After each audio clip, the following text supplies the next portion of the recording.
Hello and welcome to everyone, every single one of you. We are going to do what should not be done because it should not be done. We are going to listen to Christmas music during a very not super good summer, it seems.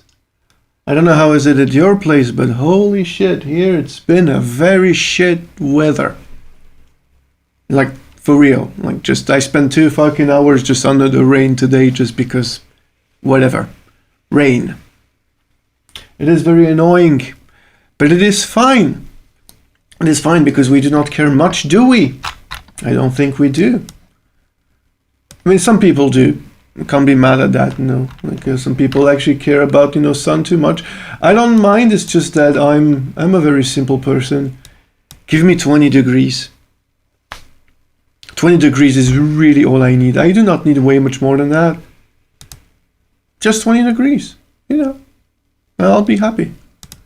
So in all ways, we are going to roughly, just speak about this whole thing. So Pandechristmas, what it is. Pandechristmas is of course a musical album, nothing else. Of 30 songs, including 27 covers of weird 80s and 90s, kind of a big hits. And it was meant to bring some kind of cool moods to people's houses last year's Christmas because of, the pandemic and everything. So I know, I'm just doing this on my own as much as I can, but I managed to get some very fantastic good friends of mine. I was really happy with this whole thing. And it ended up being a very big thing. So in the very beginning, this was supposed to be, honestly, it was supposed to be just an EP. Like a 3-4 songs. And the thing is that I started with making different remixes. Like you're taking a full song and you fuck the style up and you make something else. Like for instance, I don't know, like imagine, Take On Me of Aha in Funeral Doom. And that was pretty much what I was looking for. Like I wanted to do something like that. So I started doing something like that. But in the end, I realized that I needed something different. So I just decided to just let myself go. And the first song that was done was actually the first one, which is Wham! Last Christmas. And you would be able to recognize, for those who actually know the original song, it's a bit slower in a way than the original. And so that's the only one that is a bit different than the others. Just a bit, nothing much more. But it's the only one. And I wanted it to be like that because, I wanted this remix to be a bit doom, goth. I don't think I managed to do that, but it was very fun to do anyway. And in all ways, I was myself really happy with the result of this song. And yeah, that was the very first one. So buckle up, we're going to be gone at least for 2 hours because I'm going to try not to speak too much. But of course, if you have any questions, you know where to ask. All my people around here, you guys be well and let us do this. Here we go. Wham! Last Christmas.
Alright, so I will be commenting. So this kind of shit is gonna happen all the time. The fun part is that the two vocals I chose to do, the high one and the low ones, it's just because I can't reach the same power as George Michael's original voice.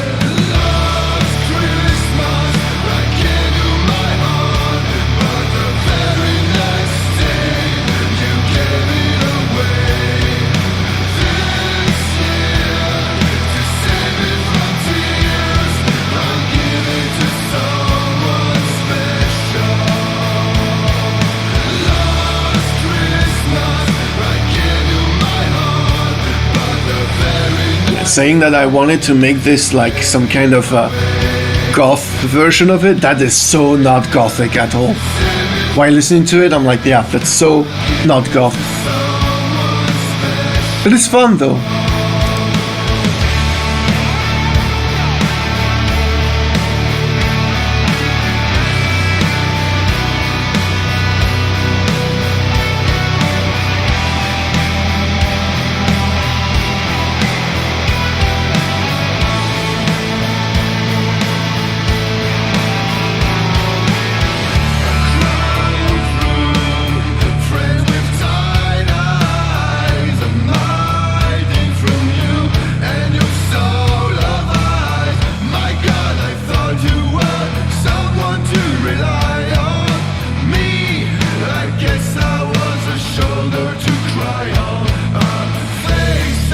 Speaking about that song, I mean, if any one of you actually has the time, check the lyrics. It's very, very sad. Very, very sad. What's up, Martin? Pandechristmas 2? I'm not gonna say anything. You know what that means.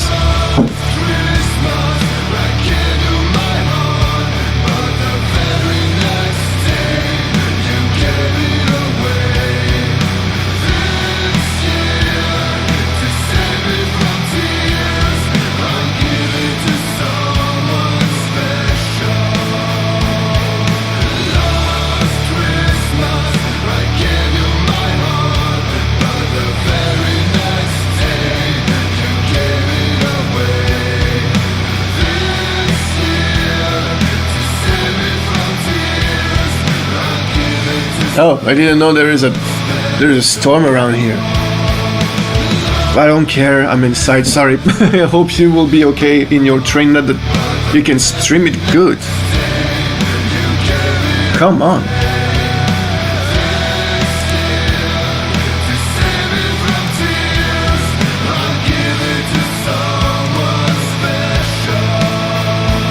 Hello, Brian.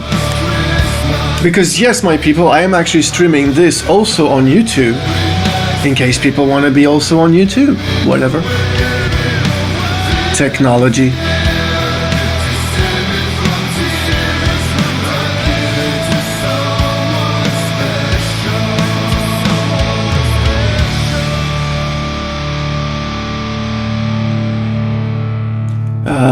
And as usual, I didn't know what to do with the end. If I had, to stop it that way, like to someone special, bam, it's then, keeping on, whatever. But the thing is that I think I showed it on all and everything that I put on the JPEG files when I did the album. There was supposed to be some kind of narrative that I dropped because of my humor. My humor is a bit of a harsh kind of humor, even though I'm a very, very cool person and a very PC person. But it might have been a bit too harsh, and it was, of course, a story of Santa Claus coming, to my place. We were about to speak about, Christmas and how we can do something. So I pretty much started to make a good story, and this was the very, very first song. So before all that, he was coming here to my place and we were talking and we had an argument about wearing mask or no mask and this kind of stuff. It was fun in a way. And so normally this was supposed to keep on and you had a drone until the other song was starting. And of course the other song was not the next one. The next one is Britney Spears, Baby One More Time. Of course. Why not? I mean, why not? Like, I had to. I think this is mostly the funniest song of the album, let's just put it this way. And so I had my very, very good friend François Blanc, also singer of Angelor and Abduction, which I wear proudly the t-shirt in here. Oh, that hurt. And so he told me that he really loved the original song and that he was all up for doing it. And we did it the very, very, like, do-it-yourself way. Like, so much of a do-it-yourself way. And I gotta love when we do this kind of stuff. So this is pretty much the very funny song. So you had to imagine that when, on the narrative, because there's still going to be a lot of anecdotes about the actual narrative.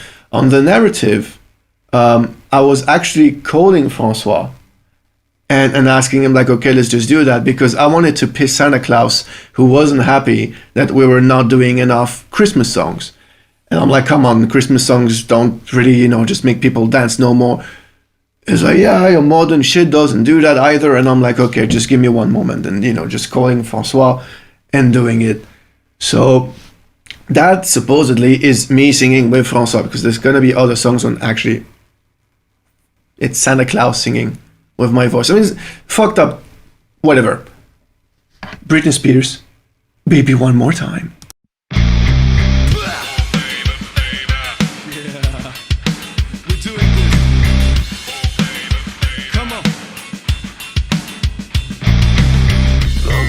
That hip-hop intro, though. How was I supposed to know that something wasn't right here? Oh baby, baby, I shouldn't have let you go. 1,000 voices, of course.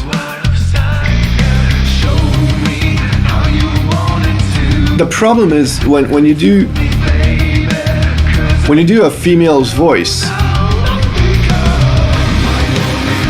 As a male, it's a bit difficult. You don't have the same range. So we had to do like higher voice and the octave down to keep some kind of thickness. Here it's nice. François.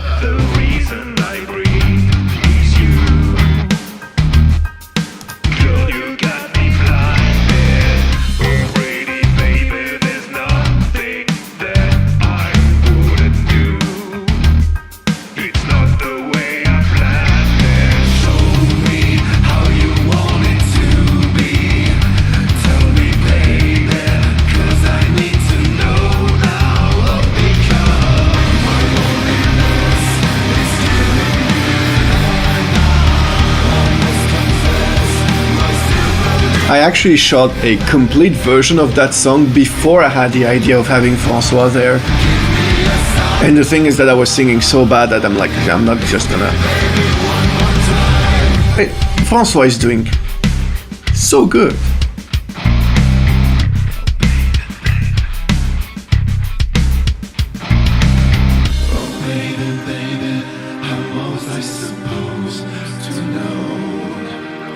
What's up, orphan?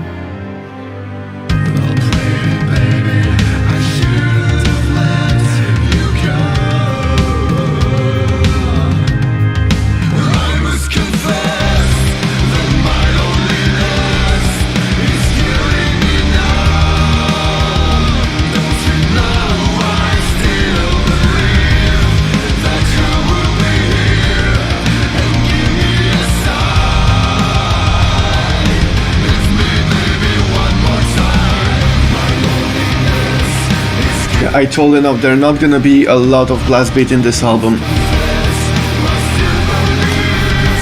Gotta make an exception once in a while.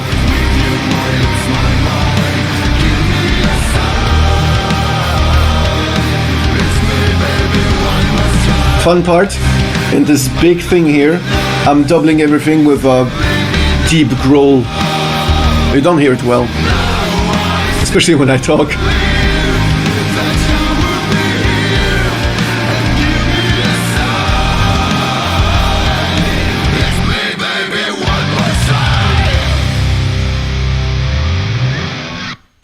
Ah, that song was so fun.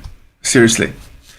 When I asked him to do that, it was just, like, yeah, I mean, it had to come from someone as fucked up as I am. And he just was super happy. Because I told him, like, I want you on that song. And he's like, I don't want to do any other song than this one. It was just so perfect. And yeah, it was just so cool. Really, really cool. I'll go with the next one. This one is one of my favorite songs of the whole time. Depeche Mode, Enjoy the Silence. Now, I wanted to do a version which was supposed to be very original for me. When you take a cover, when you take a song and you try to make it into something very your own. As much as Lacuna Coil did, for instance. My favorite cover of Enjoy the Silence was by Lacuna Coil, which a great, great, great version. Very, very emotional. And since when I did that song, it was actually the fourth song I did, I already was in the mindset of I pretty much needed to keeping, this very cool, simple way, it's gonna be as the original are, just a bit of metal. So I decided I'm just gonna go with that. What's up, slave? You again, nice. And so pretty much that's it. That song, compared to the other ones, it was just normal. I wasn't already putting it on the narrative when I stopped, so it's just pretty normal stuff. Just a song that I wanted to put. It's just I removed just one vocal at some point. As you can see here, there's going to be some kind of a break around here, and just before the beginning, I added some kind of just very metal kind of hardcore just before it starts, and I decided to remove it because it was just a bit out of context. So Depeche Mode, Enjoy the Silence, which is contradictory because we are not going to enjoy silence, we're going to enjoy music. So anyway, okay, shut the fuck up.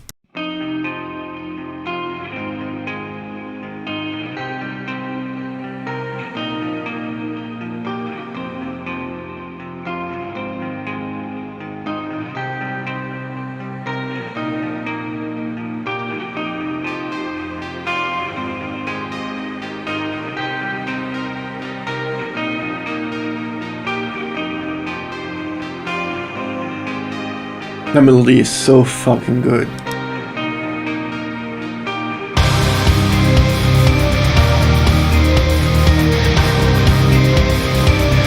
Someone actually asked me that, I think months ago. Every single song was redone, which means I haven't sampled something from something else. I took everything and do it back, So all the intros and all the samples, I did it by myself. Like I tried to find the right thing. Thank you. I was really looking forward to make some kind of pop song with Deke's voice, actually.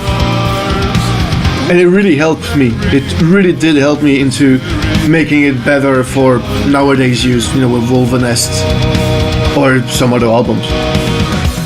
That's the break I'm talking about. Was supposed to be there.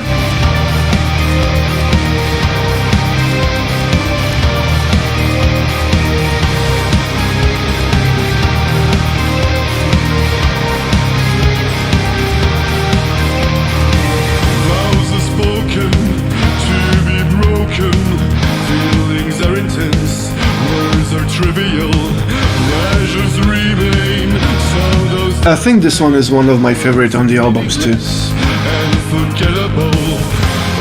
Because it's not so funny and it still has that feeling.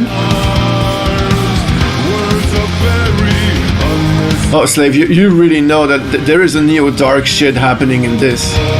When you're gonna reach the cover of Madonna. Mm-hmm.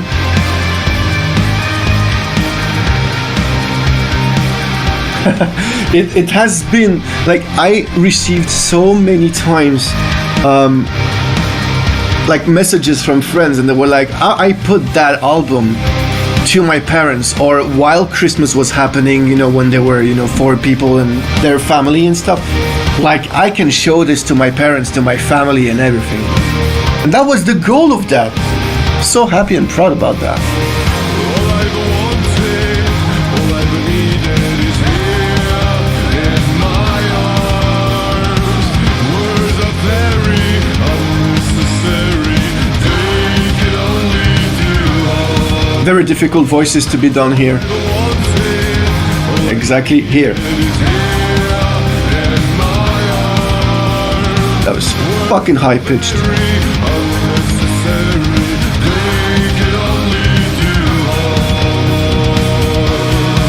Epic end. The power of double bass, people.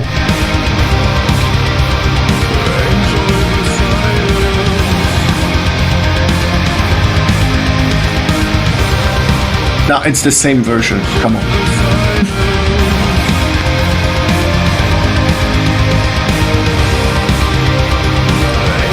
Thank you, Amform. I'm really happy you like this voice.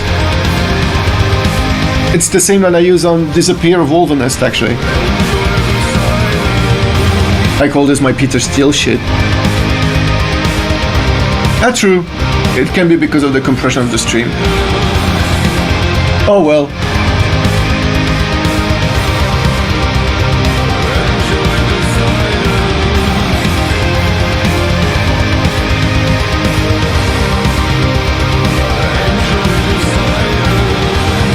Nah, you're not tired.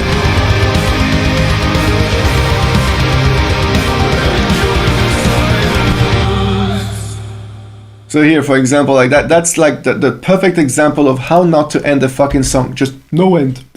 Here you go. But well, fuck that. Next song, I don't even remember. Oh yeah, that one, that non-metal thingy. So let me introduce you to Carlos Dagua. Carlos Dagua is one of the best singer in the metal scene that I have the chance to know and to count as one of my friends. He is the singer of Collapse of Light, which is a funeral doom metal band on which you can find Natalie Koskinen from Shape of Despair 2. It's pretty much one of the best albums in this genre that you can find. It's really super melancholic and kind of depressive, but at the same time it stays with clean vocals and the screams are just perfect. And I'm not going to speak about the sound because I did it. I actually produced the album and I'm really happy about this. And so, you know, Carlos has this very deep and very low kind of voice, you know, the kind of shit that I don't have. And covering Frank Sinatra is kind of like, you know, covering such things that no one has to cover because it's too different. And I asked him, and he's like, I don't know if I can do it, but I'm going to do it anyway. And I'm like, that's the fucking spirit. Let's just do that. And he did so much of a great job that I was a bit jealous. I'm going to be like full honest with you guys. Like I was a bit jealous because he was singing so well. I'm going to do vocals on that. Like I needed to have this, you know, kind of that old school thing, you know, when you have like two singers and they have like good harmonies and all of that. And I wanted that on that song. So it's not a metal song at all. I think it's one of the only one which is not. But I really enjoy everything on this song. I enjoy especially the kind of weird solo that comes around the end. And I'd have no idea where I put it, like why I actually put that, but I just did it anyway. I really am happy with how this sounds, even though it's a bit different. So, Merry Christmas!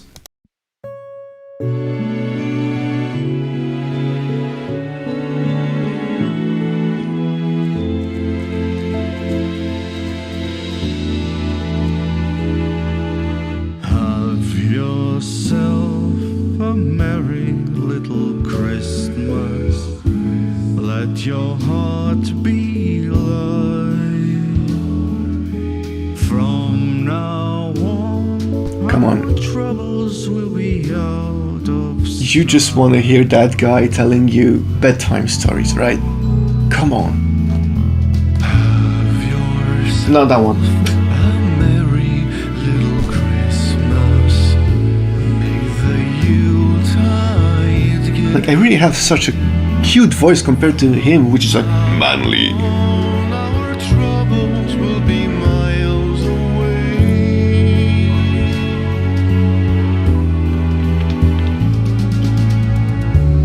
Here we are, as in olden days, at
It took a long time to do this solo.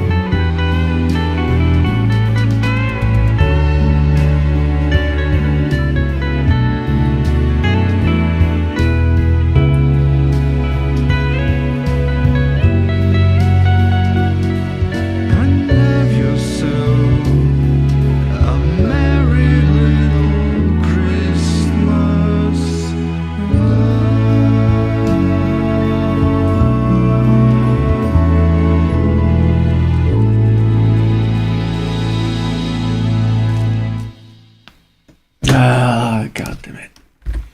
Yeah, I really like that song, despite, the fact that it's not a metal song or whatever. But in the beginning, like I told you, I really wanted to have one very known song and then a Christmas song and doing something like that. But eventually I realized that if I do not know enough Christmas song myself, I'm not gonna invent that I know some of them. For example, there are a ton of Christmas songs in America, but I really have no...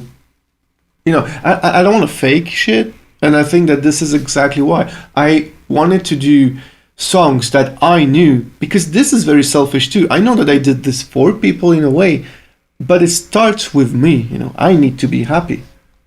Next song, I think, that's an original song. So, when we used to go, so the narrative, for some people who came and do not know about, so in the very beginning I wanted to do as well a narrative. And it was a story with Santa Claus coming to my place, and we were talking about the pandemic and how we were about to make a good Christmas. And this song, Let's Flatten the Curve by Using Messenger, was when we were talking, we were trying to find a solution so people can be together without being close to each other. And so this is a song that Santa Claus is singing. As you can hear, like at some point, there's some kind of choirs, and it's like, tell me Santa. It's so stupid, but it's so lovely. So this is an original song that I wrote before, actually, the whole thing. I think that song wasn't good enough for me to put it on an album, but actually on that album, it was just so perfectly fitting and got me into just... I got so much inspired with all the lyrics and everything. It's stupid, let's say, but it's super fun. So let's go. This is an original song, and it's supposed to be sung by Santa Claus. So once again, Merry Christmas.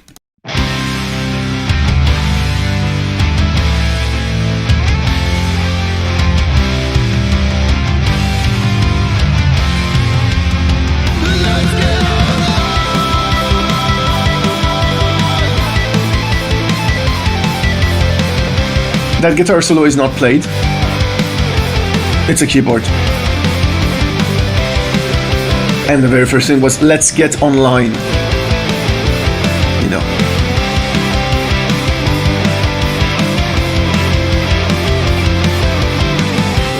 like the guy Joe Snow. I'm the king in the north, and I spend the whole year drafting. That's cheesy. And I'm told it's time to suck. Gotta come see each other, and what are we going to do when time has come to open the present? And this is where there must be a solution. super fun. Something to bring us closer now. We could just fly a kite, or we can just motherfucking sky.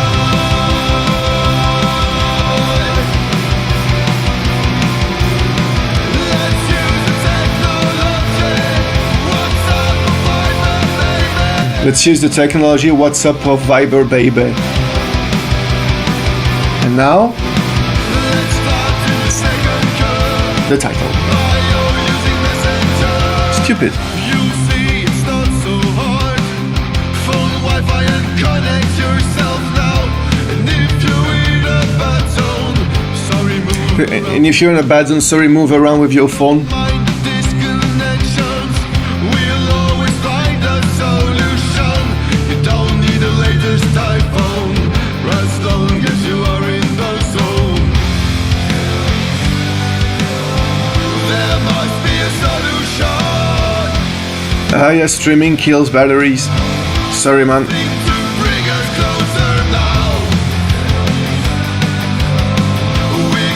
If you're in the train, try to find if you can plug that. I think it's possible. Or we can just motherfucking Skype. Always put some curse words. Always.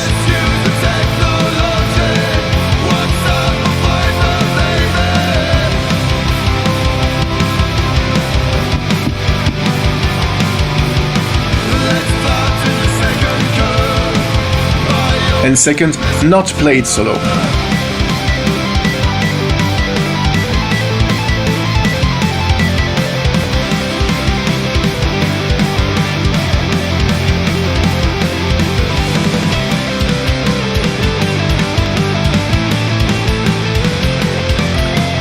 You have 2 songs before.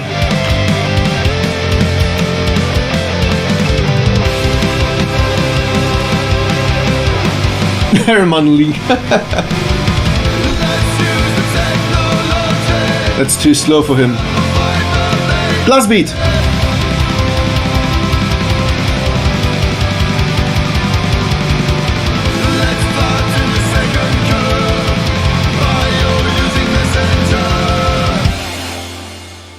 Alright, so enough fun times, let's go with a depressing song. So, Michael Jackson, Earth Song, and I will never forget why that song got to me so much. So, imagine me being a child. I can't remember when this was done. Let me check. Sorry for the typing noises. Michael Jackson, Earth Song. So, this was done in 1995. Wait, nah. Is it? Come on, isn't it like written somewhere like fucking 95? So that's it. Like it's November 1995. So me, I was 10 years old, all right? So imagine me, 10 years old, still as sensible as I am right now, right? And I'm seeing the clip on MTV because that song was #1 for a lot of times. And imagine there is this break. I think it's just around this part, like when just the guitar kicks in and the vocals are like I used to dream, I used to glance beyond the stars. Now I don't know where we are, although I know we drifted far. And I will always remember that when this, like, we drifted far came, you could see a small snippet of someone bashing a seal, the animal. Like, so it just stopped at that moment, and then you could see, you know, Michael Jackson on the ground and going full emotional. That shit was killing me every single fucking time, to the point I wasn't looking at the clip anymore. Like, just fucking never. Just because that was so fucking destroying me so much. And so, singing Michael Jackson is a bitch, alright? So that's why I don't start with his voice. Like, he's super high, I'm always low. So I try to do a lot of things on that song. And I think the performance is good. It will never be as good as Michael Jackson. Nothing that I do is good. As good as the original, of course. But the thing is, and I can't really show you because my PC will break down, there are at least, I think, more than 35 vocals when this end reaches. I think there's like 10 main vocals and more than 20 vocals for the choirs. Everything done here by myself. I'm so happy and proud about it. So let's make people cry. Earth Song.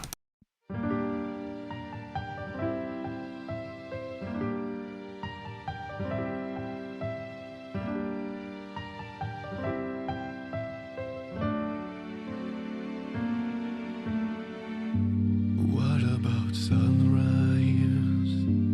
What about rain? What about all the things that you say we were to gain? For sound engineer freaks, there are almost no reverb on this voice to make it very close and super emotional. All the things that you say were yours and mine. Did you ever stop to notice all the blood we've shed before? Did you ever stop to notice the is crying of these weeping shores. Ce French accent.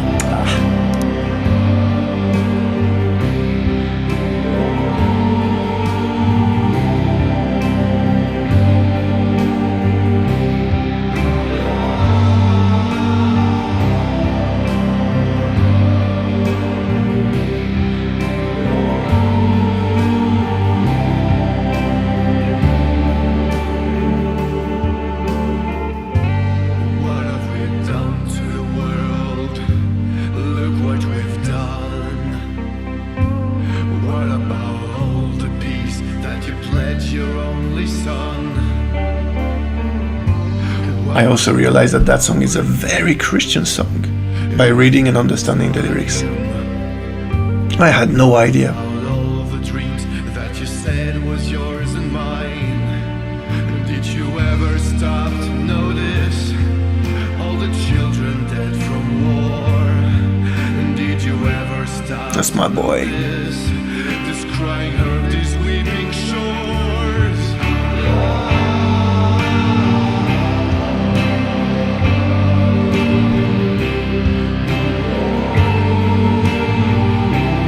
It's super fun to do the harp. Listen. It always comes. Right now. Sorry. That's the break I'm talking about. I used to dream, I used to glance beyond the stars. No, I don't know where we are, although I know we've drifted far.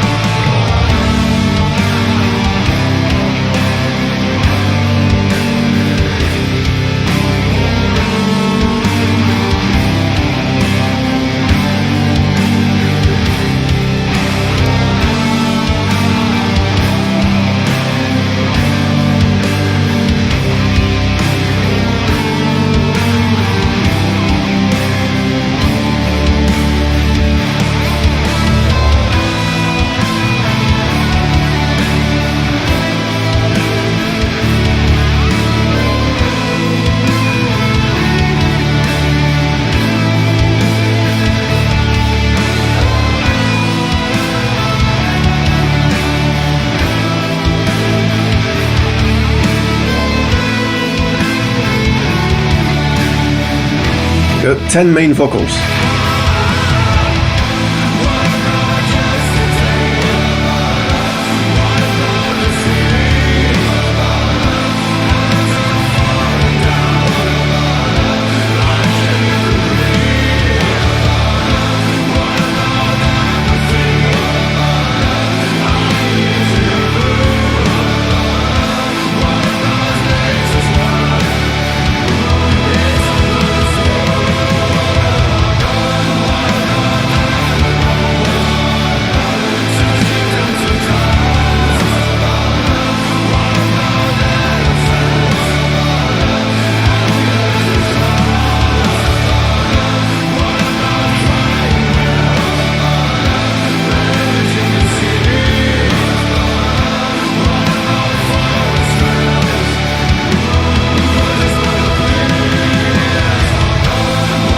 I think one of the greatest thing with this song is the use of the choirs, actually.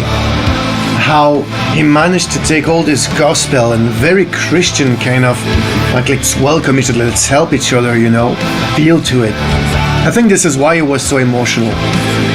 And, you know, he was using this very high voice, and it's super powerful.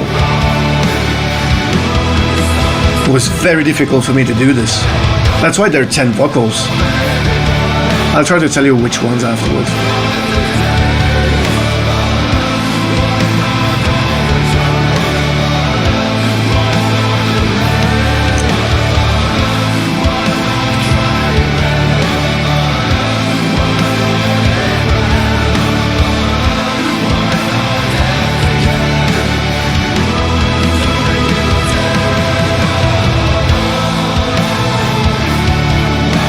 This one, this was very hard to do.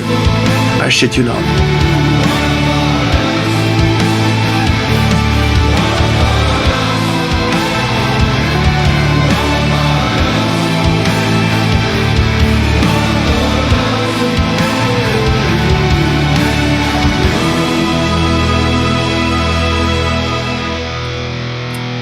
trumpets. Power of the trumpets. So cool. I mean, the thing with this song, so that these vocals at the end, so there are one voice doing a lower down. What about apathy? Like something like that. And of course, there's another one doing the octave. What about apathy? But with like a more powerful. There's something in the middle, so trying to get a harmony. Then the harmony try to goes higher, which is the highest I could do. And then, of course, there's the head voice. And there are 3 different head voices. There's the first one, which is a very typical normal head voice, which is, what about apathy? Which, of course, doesn't sound powerful at all. Then there's another one, which is way much more like heavy metal screamings, which I can't do here because it's way too loud. And it's going to be really, really annoying. So imagine just that about, Iron Maiden doing this. And there's another one which is even more saturated. And like mixing all of these vocals together, knowing that there's some more harmonies and left and right and shit, could give maybe, and this is the fun thing to say, 10 of my vocals are not sufficient to replace one time Michael Jackson. And that's why he was the king, And I don't say that, because whatever that I can do is good. No, it's just that no one can do what he can. He was just so fucking good at this. God damn it. So when you choose a cover from an artist, do you hesitate between different songs? Of course I do, of course. And like so many times I hesitated between this song and We Are the World. But the problem is that the We Are the World, there are so many different singers, and it would have been so difficult for me to take, other singers to just do one part. I wanted to do something else. Let's keep on. Next song is Jingle Bells. So Jingle Bells has a fun story behind it, which of course goes back to the narrative. So the narrative, it's exactly after the Michael Jackson song. So the Earth song, I did it because Santa Claus was a bit annoyed of the super happy kind of song and everything, and he wanted something else. So we started talking about the fact that, the world is going to shit. And of course, what better song to say that the world is going to shit than Earth Song? And after Earth Song is like, yeah, it's fine, but you were a bit annoying. You could have done some other songs and everything, and you're very annoying. And of course, at some point, I'm just like, okay, fuck you all. I'm just going to do a very cheesy hardcore song of whatever super song. And he didn't want that. Like in the very beginning of the narrative, he was telling me like, don't you fucking do like a hardcore version of, like Carol of the Bells or Jingle Bells or something. And so this is the time that I'm like, okay, you know what? Fuck you. I'm going to do it anyway. And of course, I wanted to name the song Jingle Balls, which I didn't do. But this is a short song. And yeah, Circle Pit, motherfucker.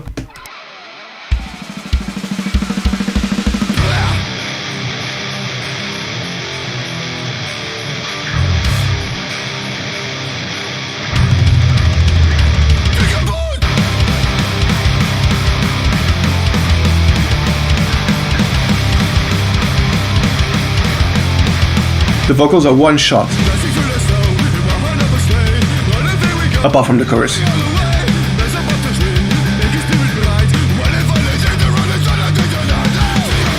That's why you can't understand shit. It's so badly done.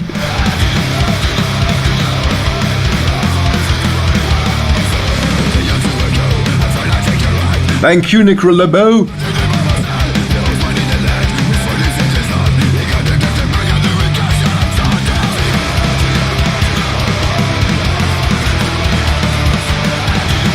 Fucking mosh pit in the North Pole, motherfuckers.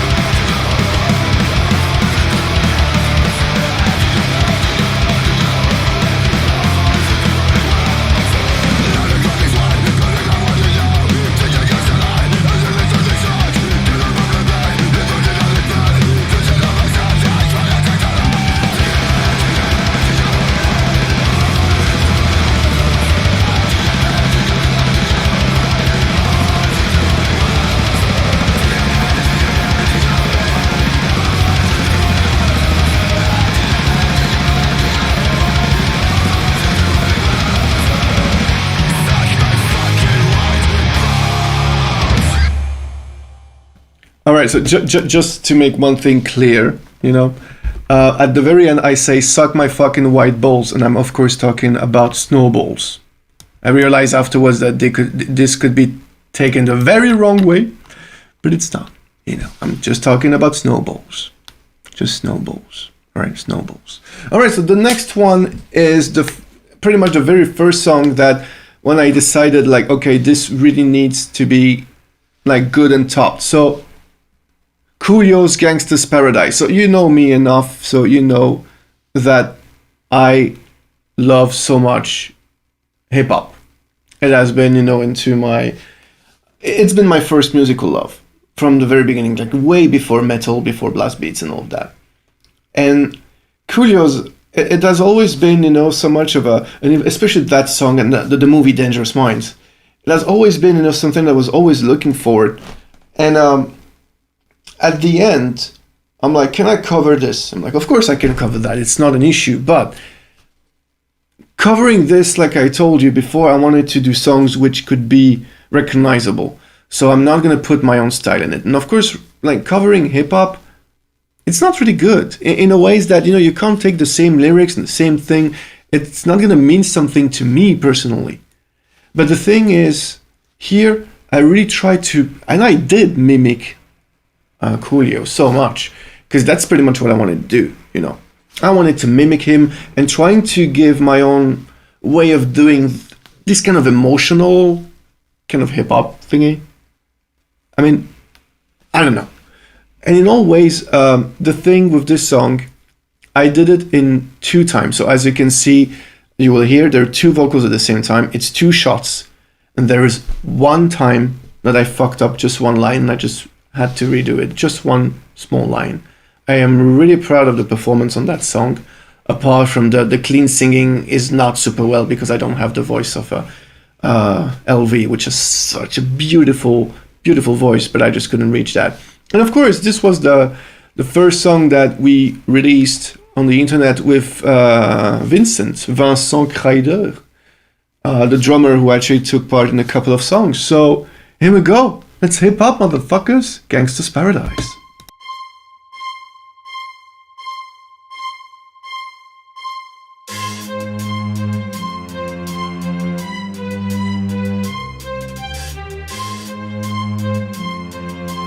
And fuck this guy in the train, bro.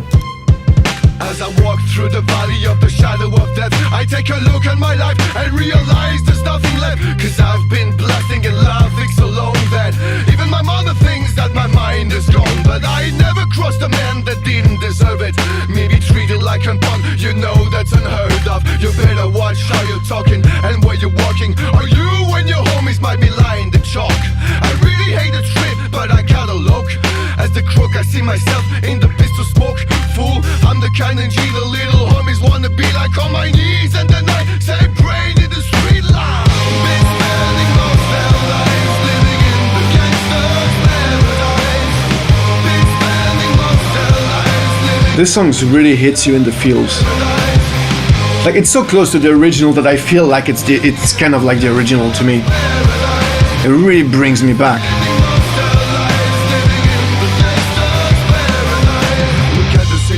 They got me facing, I can't live a normal life. I was raised by the streets, so I gotta be down with the whole team. Too much television watch me, got me chasing dreams. I'm an educated fool with money on my mind. Got my tan in my hand and the gleam in my eye. I'm a low-cut gangster, sex tripping banger, and my homies is down, so don't arouse my anger. Fool, death ain't nothing but the heartbeat away. I'm living life, do or die. What can I say? I'm 35 now, but will I live to see 36 the way things is going? I don't know. Tell me why are we so blind to see that the ones we hurt are you and me? Been spending most their lives living in the gangster's paradise. Been spending most their lives living in the gangster's paradise. I think my singing is not good enough. It's not powerful. I'm not trained to do this kind of voice. I don't have the range. That's why it's not powerful enough to me. Power and the money and the power, minute after minute.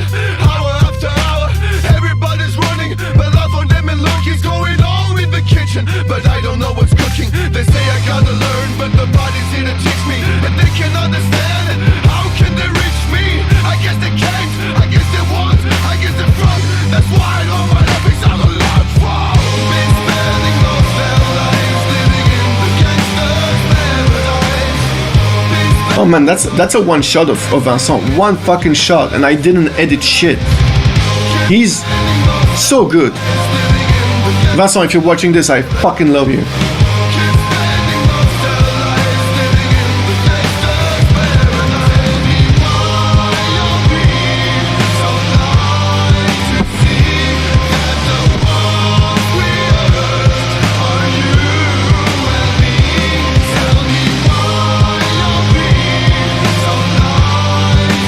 I think the replay will be on YouTube, so yes, no problem, Orphan. Thank you for coming. Much love. It's all about love. These are my voices, by the way. Just my voices. I shit you not. I'm really happy about this. Like, I managed to be able to do such things that pretty much sounded like the original. You really need to hear at the end to realize it's not the original. Happy about it. I wanted to say something about that too, because of course, as I told you, so I'm a hip hop person, and what? Okay, I hope the dude is not gonna piss you off. All right. So yeah, concerning hip hop, I wanted to do, of course, a lot of other songs as well. The thing is, I cannot. There's a line when I don't want to cross, and a lot of songs that I wanted to do contain the N-word, and I don't want to do that. It's just nope, not for me. I don't want to do that. And because of course the first one I wanted to do was "Fuck the Police" of NWA, but yeah, no. But it was fun because that was actually like it was actually super good in the narrative, because at some point, of course, Santa Claus is pissing me off, and I'm like, no. And it's like, I'm gonna call the police, and I'm like, fuck the police, and yeah, here we go. So anyway, let us keep on. Eurythmics, Sweet Dreams, oh yeah. That also brings me back. It was super fun to know that when I was young, like that song came before. But the thing is, it was so great to listen to this song and to see how it was, done and redone. I've heard like 5 or 6 different versions of this song, like live, not live. And I think the original is the one that I like the less, let's be honest. My favorite version is the one of Marilyn Manson. And when I told some people that I was doing this one, they were like, oh my god, the Marilyn Manson version is going to be so good. And I'm like, no, the original. And this is pretty much like why I wanted to do this one, the original. Because the first thing that I heard when I listened to the original song, okay, how can I make this better, was a double bass. The very double bass at the beginning is really something that just makes you go nuts. And this is why I'm like, I need a drummer. Even though I could do them myself and it's not a problem, but this needs a real drummer. So I was super happy that Vincent told me like, yeah, I can do this one. So let's do this one. So here we go. Eurythmics, Sweet Dreams, which is exactly what you should wish to that guy in a train.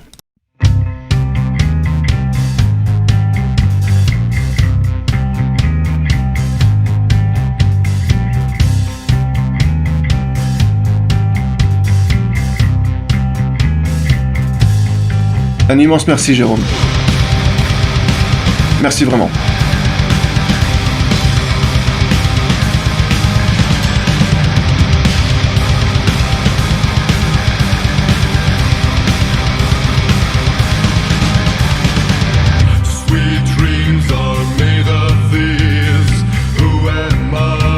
It's the same thing here.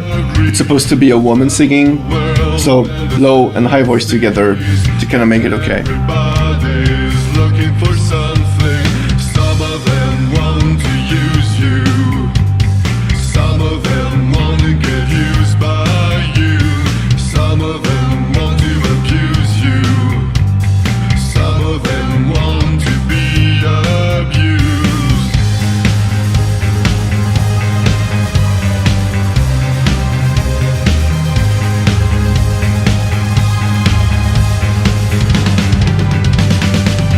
Sweet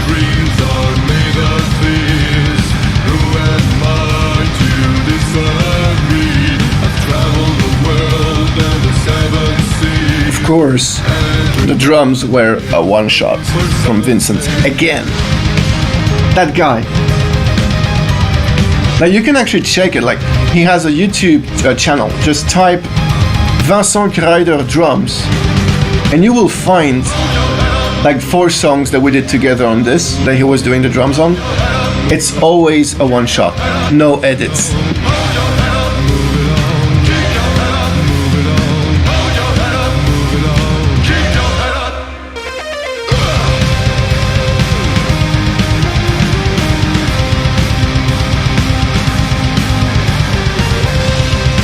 That's a double bass, that's not a blast beat. Learn. There's a difference. Some of them want to use you. Some of them want to get used by you. Some of them want to abuse you. Some of them want to be abused.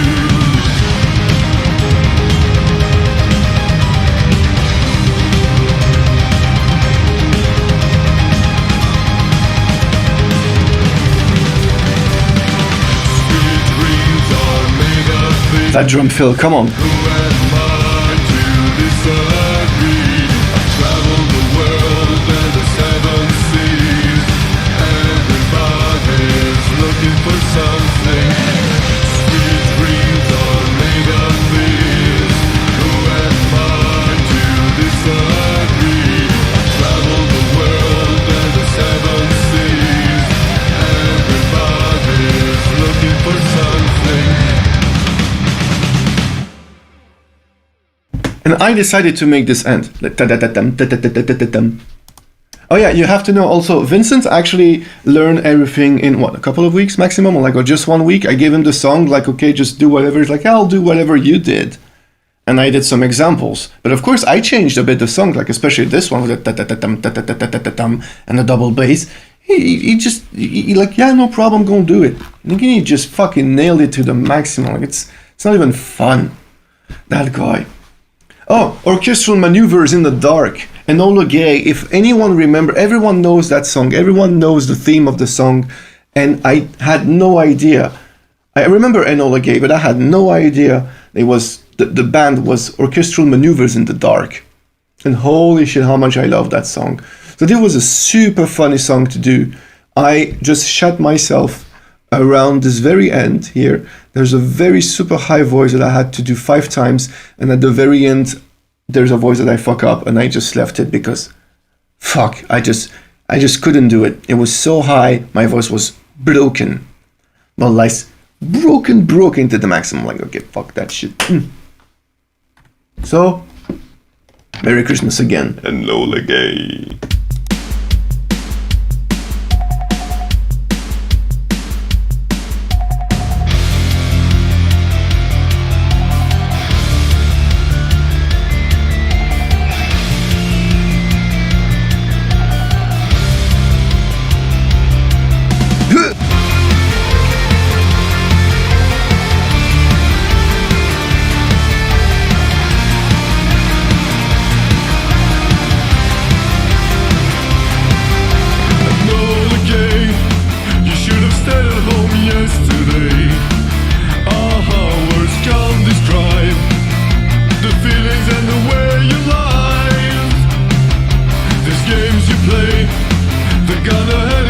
Same thing, like the Peter Steele voice really fits here.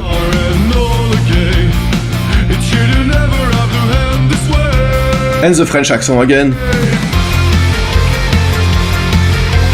You just want to jump. I wish I could. No, I'm not gonna do it. That's the time that it's always been. We got a message on the radio. Conditions normal and you're coming home.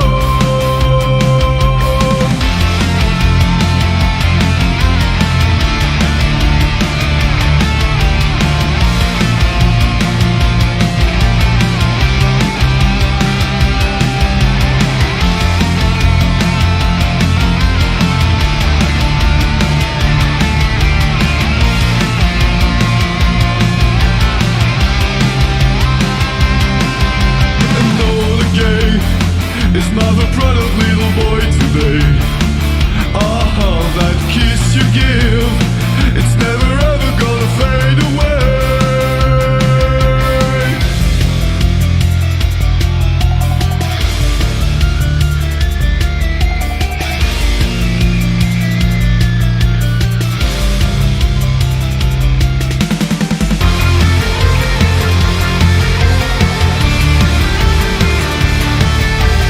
I must admit, this is one of the songs that was very, very easy to make. Because once I got everything written at least one time, it's just copy-paste, seriously. But it's so good.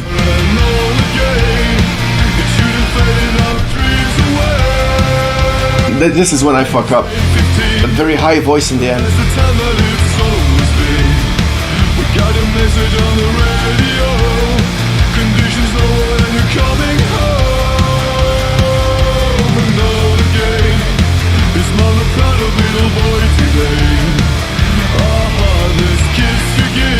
Fucking up.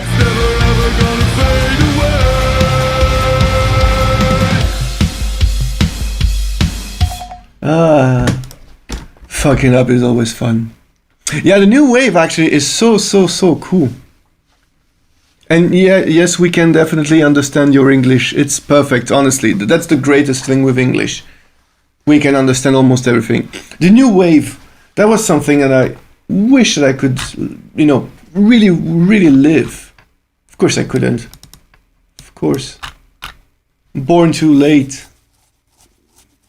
Fucking Saint Vitus. Alright, let's just go with something a bit more depressing too. Frankie Goes to Hollywood, The Power of Love. This is also one of my favorite songs of all time.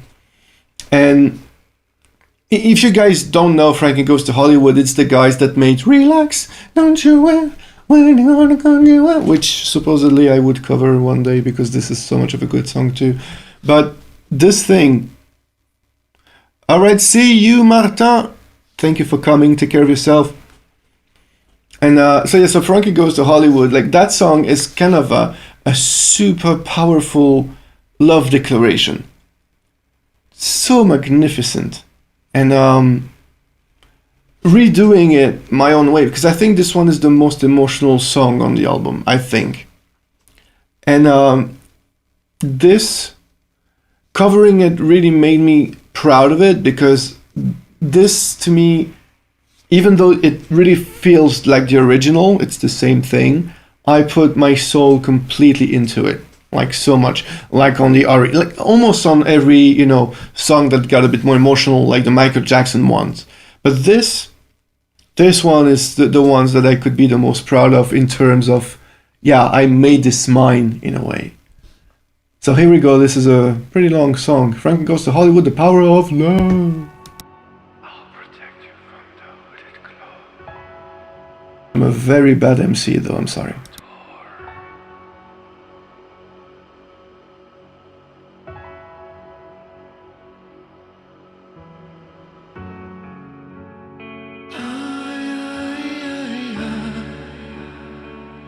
Feels like fire. I'm so in love with you. Dreams are like angels. They keep at bay. Love is the light, scaring darkness away. I'm so in love with you, burst the soul.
sublime. Lovers entwined, divine, divine. Love is danger, love is pleasure. Love is pure, the only treasure. I'm so in love with you, purge the soul. Make love your goal.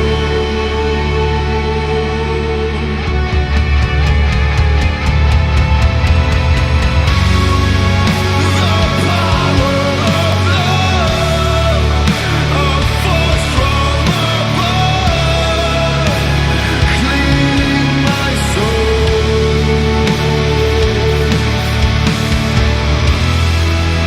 The power of love, a force from above, a sky is draping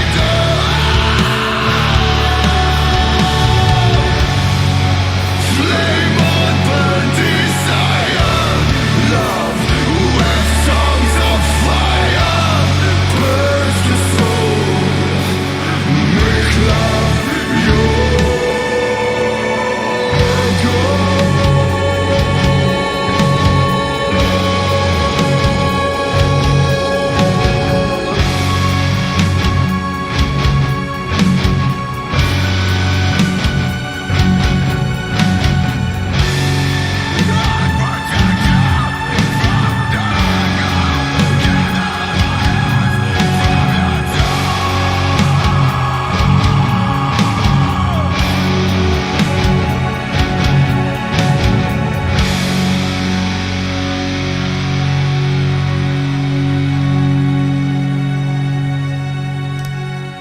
I was reading about the song just right now, and actually, so this was done in '84, and I just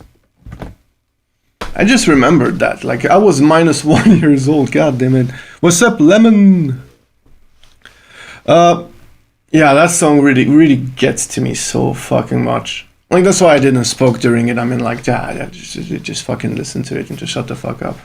It really is like, it was that song that I put so much emotion, especially at the end, you know, with this harsh screaming. Funny part, when the narrative was still happening, so Santa Claus was telling after that, like, what the fuck was that at the end? And I'm like, what you talking about? Like, yeah, you know, like that shit that you put, like that really weird fucking thing. And I'm like, oh, do you mean the screaming? Like, yeah, I mean, I don't know why this kind. I'm like, oh no, you know, it's emotional thing. We're using that, you know, sometimes in extreme metal. It's like, extreme metal fucking sucks. And here you go. And then we just go, you know, into some very bad discussions about extreme metal. And then he told me that he was a drummer in a grindcore band. Actually, that was so fun. Anyway, let us keep on. Well, yeah. Blink-182, All the Small Things. I mean, that was... This was the best thing, like, how to go. But the fun part is, like, how this was introduced in the narrative. So in the narrative, it's like Santa Claus is telling me, you know, that I have problems with my mind because I'm forgetting stuff. And I'm telling him, like, yeah, you know, it happens sometimes, like, I have an issue since I'm born, you know, blah, blah, blah. And then at some point, there are things that I forget. Sometimes it can be, like, very big things. And then he's telling me, like, but you forget all the big things.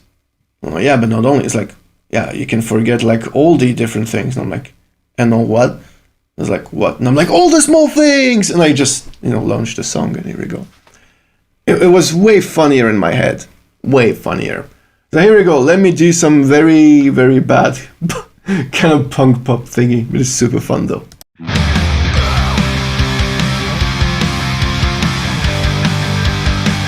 Oh yeah, that song was one of the most difficult to do on vocals. Seriously.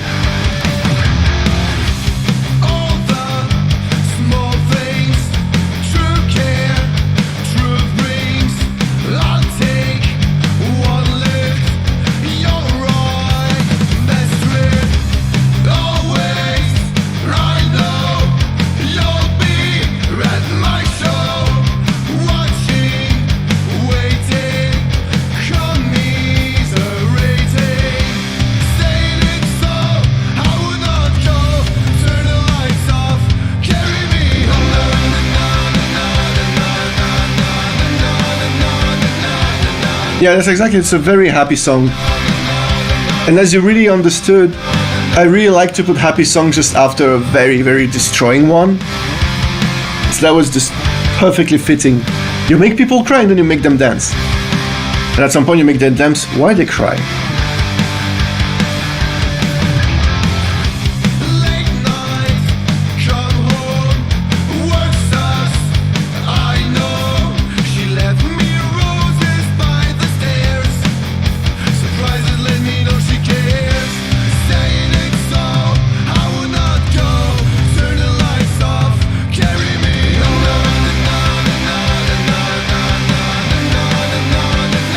You know, I really miss when people were doing this kind of songs, you know, and that it was part of the mainstream. I miss that.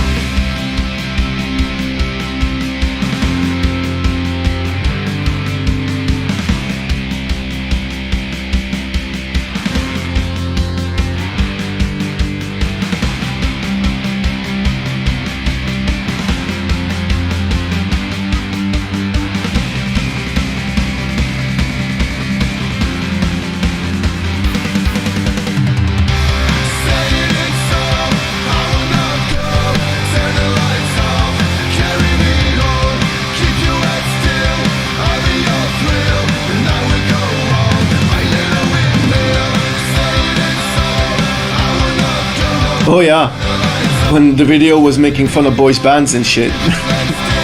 Good old times.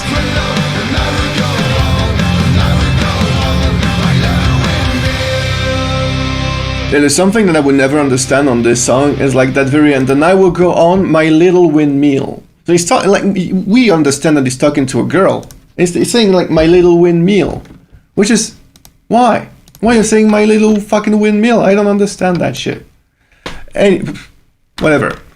Alright, so this song, All the Things She Said by Tattoo, is the most appreciated song. As far as I got from everyone, it's the favorite song on the album to a lot of people. And it's super awesome because it contains my very, very amazing super friend Laure Boykens, who is also doing... she's working with me in Slow, my funeral doom band.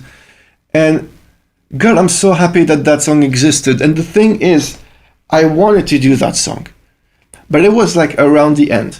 Honestly, I think it was just with the 5 last songs that I was doing for it. And I told to myself, okay, you need 5 more songs and then you're going to stop because otherwise you're not going to finish that album by 2027. And so I told to myself that I just couldn't do it, you know. Not possible, because of course there's the it's again a girl and she's very high pitched, and of course I had to do the same and the lower voice and the higher one, and it wasn't like a question of time or that whatever, it was a question of I needed the emotion and I just couldn't get that emotion again, and I was like, okay, that's later on, like I just kept it like I'm not gonna do it. And so in the end I talked with Laura that, you know, I was doing this Pandechristmas thing and all of that. And she told me, like, you really need to do that song. And I'm like, I want to, but I can't because I'm not a girl and I wish I could sing this. And she's telling me, I can sing that. And I'm like, bitch, don't you say that. Like, you come and you actually sing that. She's like, I'm coming in 2 weeks maximum, motherfucker. I'm like, okay. So we got that. And she came and she fucking nailed that song. So much. And I'm so happy we did it. It's powerful. It's dark, but not so dark. It's danceable. I really love this so much. So here you go. All the Things She Said.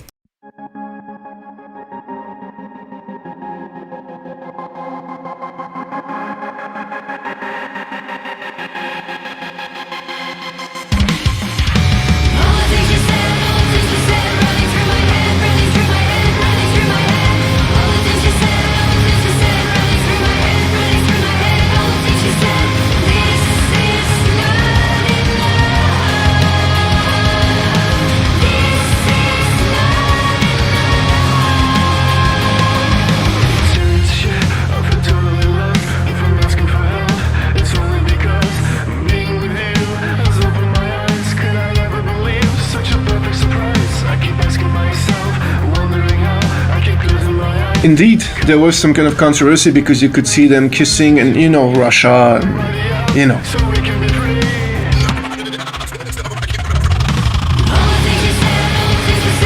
And thank you for the My Little Windmill, now I know better. And what's up, Crueldad Universal? Cruelty is universal, definitely. Fuck this world.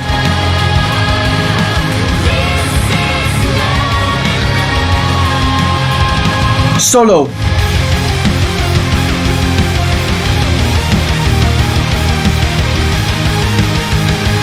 Alo is so much killing it. I'm so proud of her. And Tattoo's a great band, man. There's no fucking shame in this.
Bass.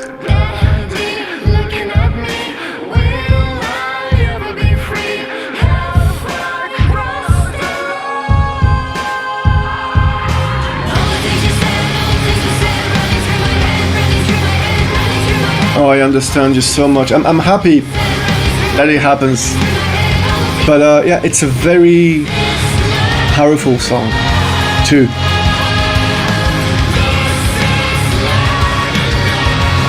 See, people like that song so much. It's so awesome. I'm really happy that you guys really enjoyed this song. Once again, it wasn't supposed to be there, but I'm so happy it is.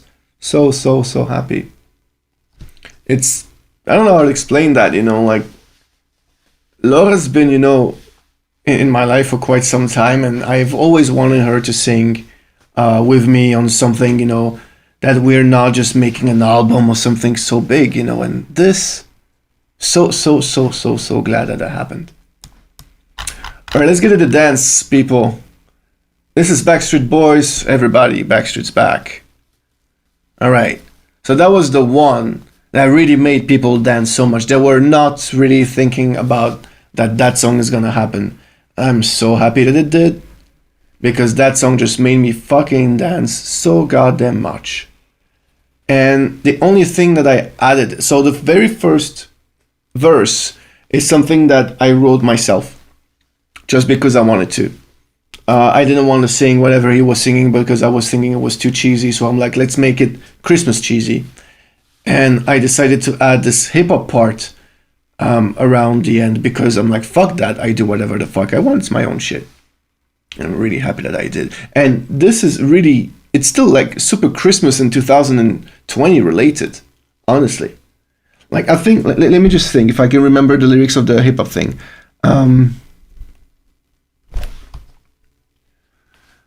It's like about my Santa Claus bringing toys galore, but we're in 2020, this year is shitty. I can't remember like some other things, but whatever. Like, it was so fucking fun that I was just making hip hop about, you know, this whole thing, and not a lot of people actually realized that. It was so fun. That was super cool. All right, Backstreet Boys, guys. Everybody, rock your body. Everybody, rock your body right. It's coming. Backstreet's back, alright.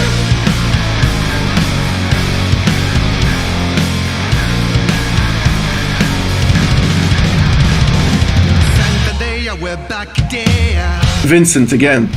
One shot on drums. Teasing your head. Come on. We invent and live with that's how we roll now. It's Christmas time, better pass the bowl. Am I original? Am I the only one? Am I sexual? Come on, like that line. Am I sexual? For fuck's sake. They were doing that like for girls of 14 years old. Jesus Christ. Rock your body. Everybody, rock your body right. Back straight, back, alright. Alright. Oh, for fuck's sake, I miss boys bands so much. Now throw your hands You know that. in the air and wave them around like you just don't care. Now, doing this kind of voice is the first time I'm actually showing this to people. Party, let me hear you yell. 'Cause you got it going on again. Am I original? Am I the only one? Am I sexual? Oh yeah, the dance. I was actually dancing when I was recording the vocals, Rock your body now, everybody. which was annoying because I had to remove all the noises in between. Rock your body. Yeah, that's the thing. Everyone used to hate boys band at some point, especially, you know, metalheads. Like, oh, we don't listen to pop music and it's bullshit. Right now, everyone my age, like loving black metal and this kind of thing, they fucking adore this shit.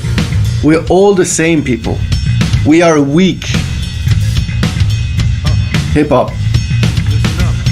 It's a rifle time to be beginning the low. I'm on my Santa Claus, bringing toys galore. The year 2020, this year shitty. Stay at home, jack up to the finishes and tears. Got my D to the A, motherfucker, we slay. With your AC on, motherfucker, we slay. Power up, stand up, put your body to the top. We bring the red and the white to your body, non-stop. Non-stop, I wish this song will reach the band. non-stop. Non-stop, y'all. Non-stop, y'all. Non-stop, y'all. Non-stop. Everybody. I mean, it's never gonna happen, but I wish that.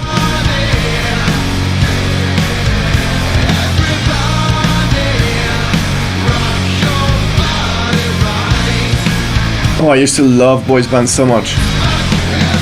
East 17, Take That, Backstreet Boys, that was the shit for me, man. Those was my very first fucking posters. No fucking Marduk or Mayhem shit, I had Take That.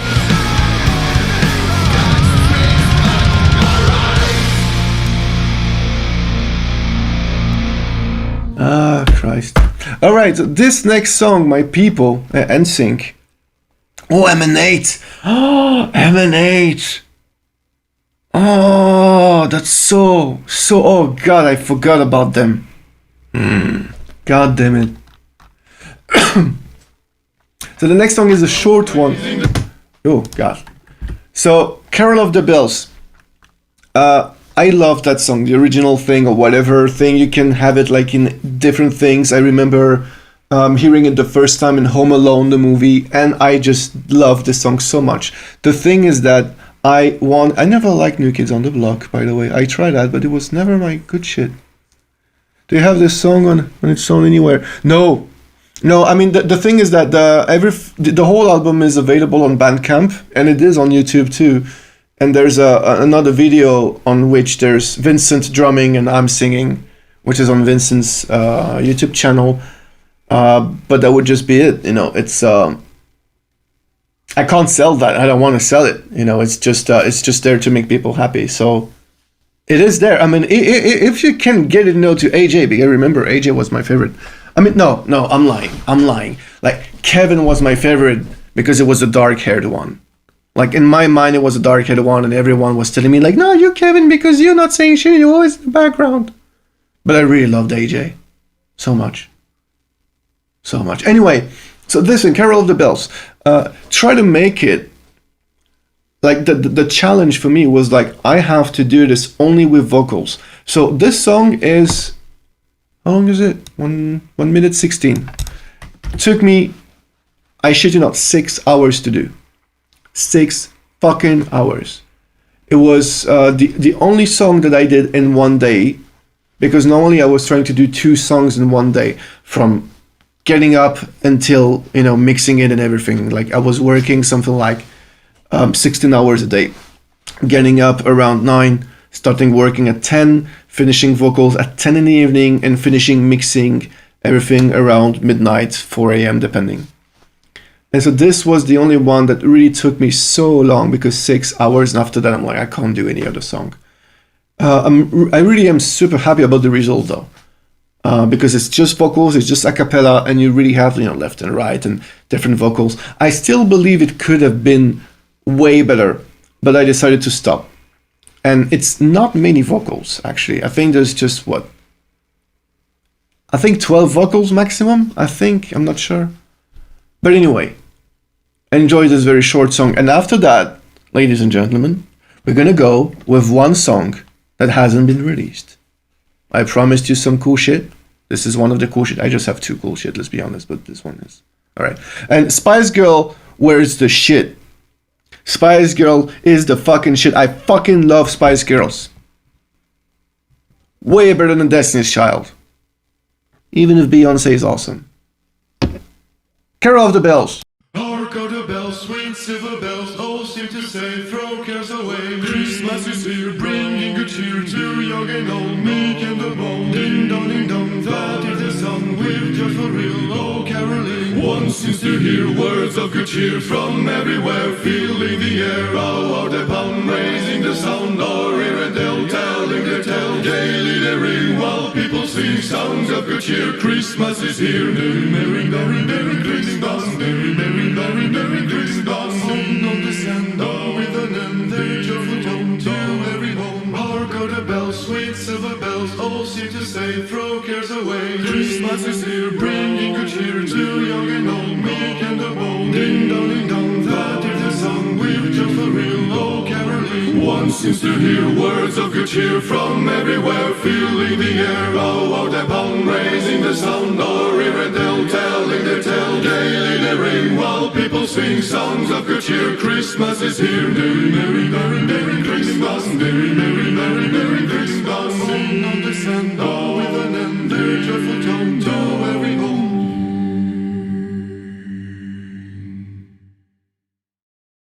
The fun thing with this song is that in the narrative with Santa Claus, he was actually super mad at me because I was singing like songs like, yeah, you're just doing one shots, it's not fun, you should do more and everything, blah blah, you know, because I was just trying to make myself, you know, on a pedestal and be like, yeah, motherfucker, doing like fucking one shots, like what you gonna do, and it's like, try to do something, you know, which is a bit more difficult, and then we speak about, and then I did that song and it was like, okay, I'm shutting the fuck up, and it was super fun.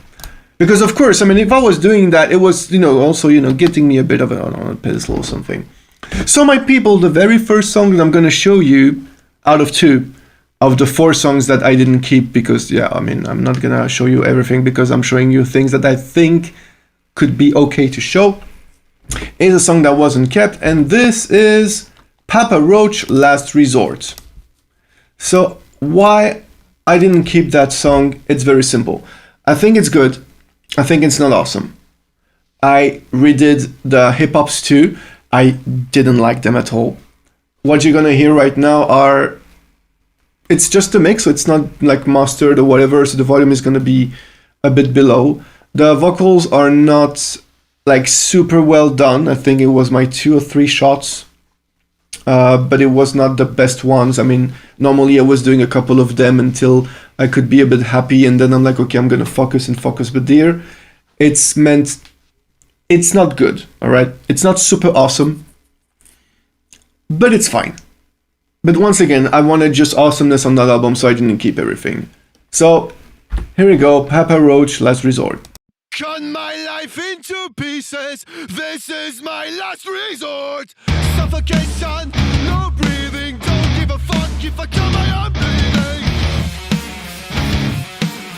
This is my last resort. Oh yeah, the song is a bit down-tuned because I couldn't sing it so high. Cut my life into pieces, I'm reaching my last resort. Tonight I don't feel like smiling or breathing the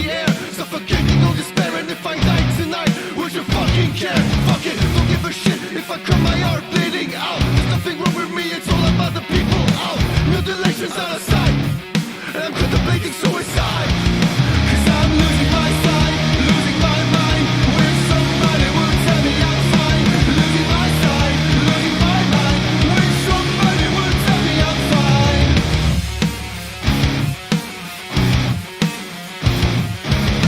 Nothing changes in this world of shit. You might be 15 or 30, you're about to fucking lose it. Nothing's evolving, no we're going back. We're not talking about nostalgia, but it's in the sack.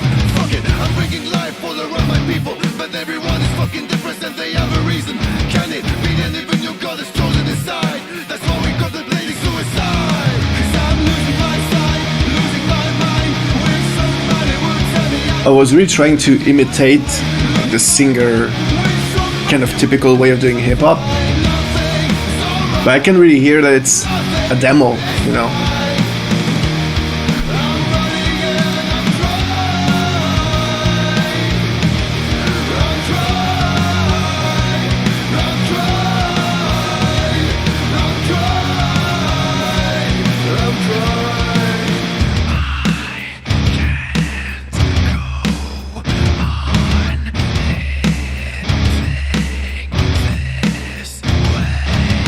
cut my life into pieces. This is my last resort. Suffocation, no breathing. Don't give a fuck if I cut my own bleeding. Would it be wrong, would it be right? If I took my life tonight, chances are that I might. Mutilation's out of sight, and I'm contemplating suicide. Cause I'm losing my sight, losing my mind. Wish somebody would tell me I'm fine. Losing my sight, losing my mind. Wish somebody would tell me I'm fine. Nothing's alright, nothing is fine. I'm running and I'm trying.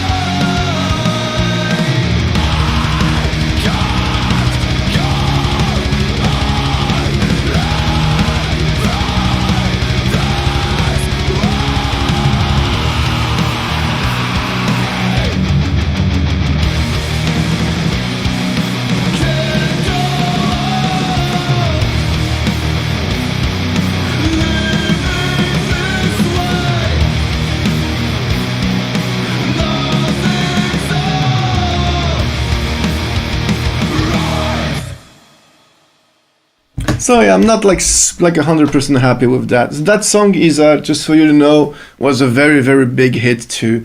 I need to check when it was done. I think it was in the beginning of the 2000s or something. Last Resort song. So that was in March 2000. And yeah, it was really a very big hit then, like super, because of the lyrics. You know, the lyrics really spoke a lot about the huge problem with the youth, especially at that time, the people between 15 and 20 years old, which is exactly my experience. Papa Roach, I'll give you a link. And the problem was mostly that they were talking about people cutting themselves because the word was shit, because they weren't feeling good. And that is exactly the main issue. And well, I really appreciate, if you want, everything that has happened with this song to me, because I listened to the song and I really enjoyed everything about it, but I never really listened to the lyrics.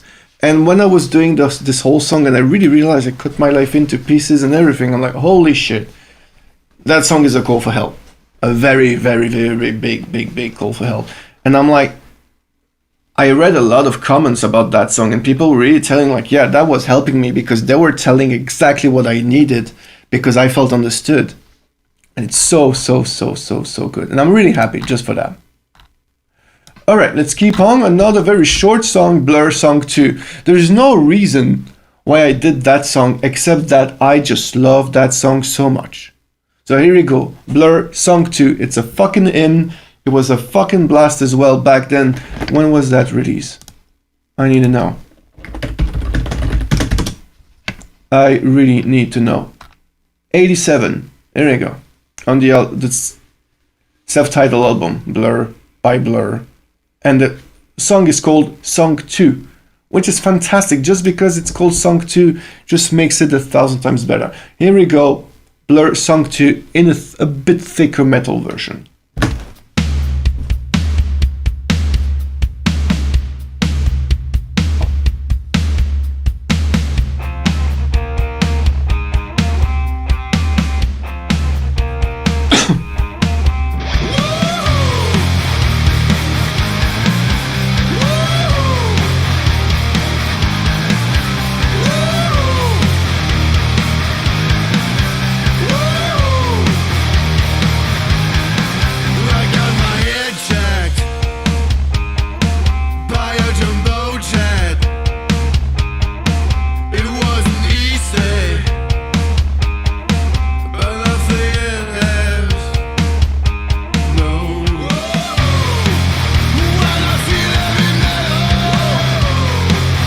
The song was in FIFA 90.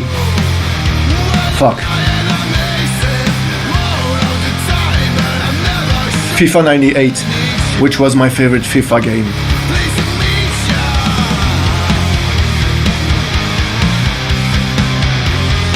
Oh yeah, that's grunge to the maximum.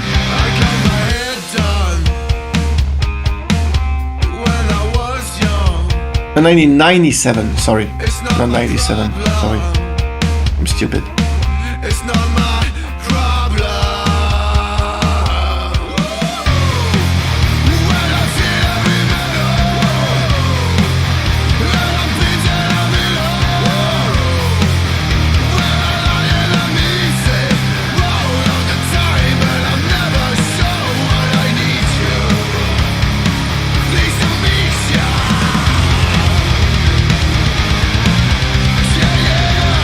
Power of double bass.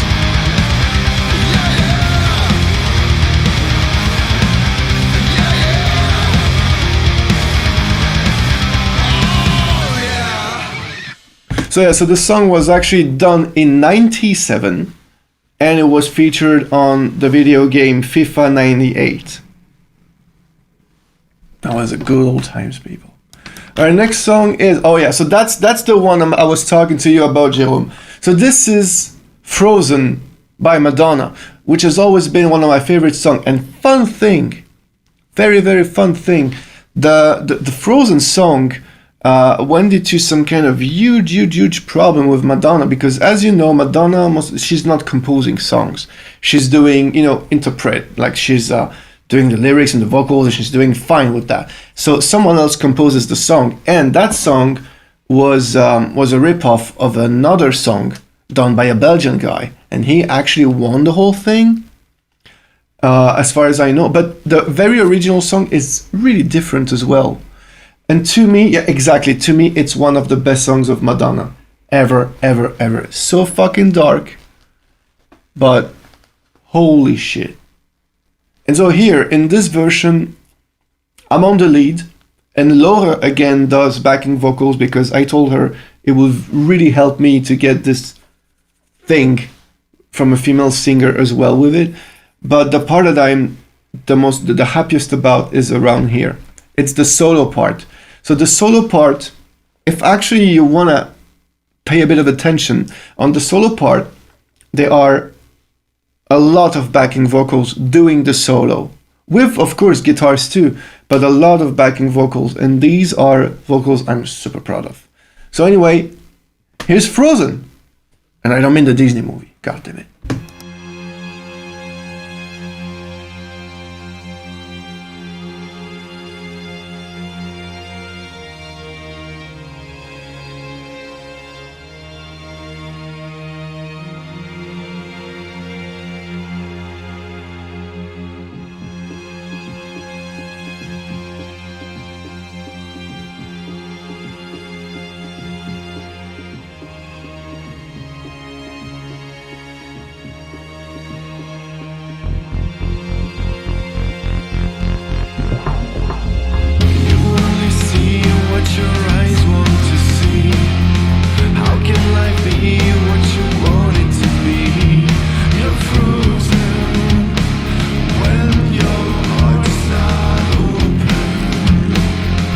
Really influenced by Linkin Park and Evanescence.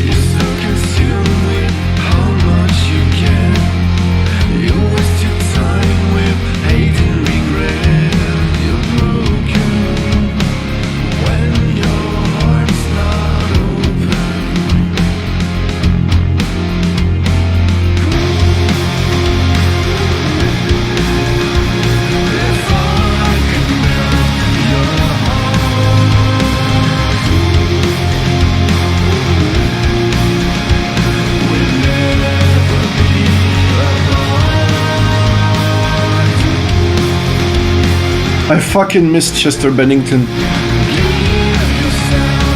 so fucking much, you have no idea.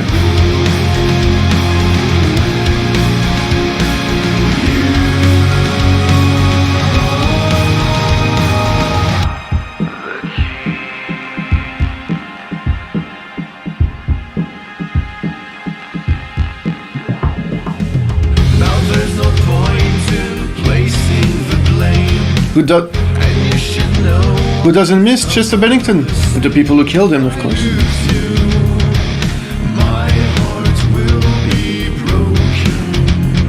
You know what I'm talking about. Love is a bird, she needs to fly. Let all the hurt inside of you die. You're frozen when your heart's not open.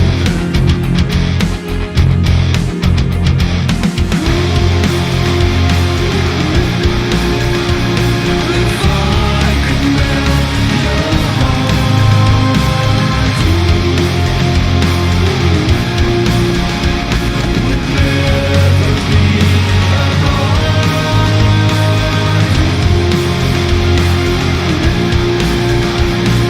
Give yourself to me. It's a very heavy song, actually. Even like the original, like without all the guitars and shit, super heavy.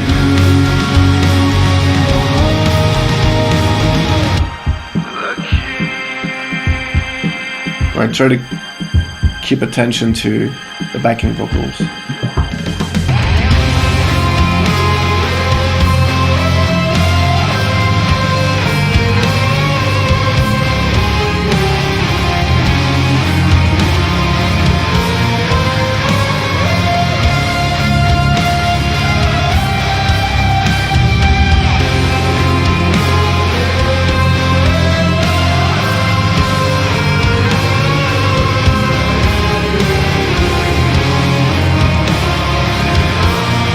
Ladies and gentlemen, Lord Buykens, everyone, just in the fucking chat. What's up, my girl? What's up? You only see what your eyes want to see.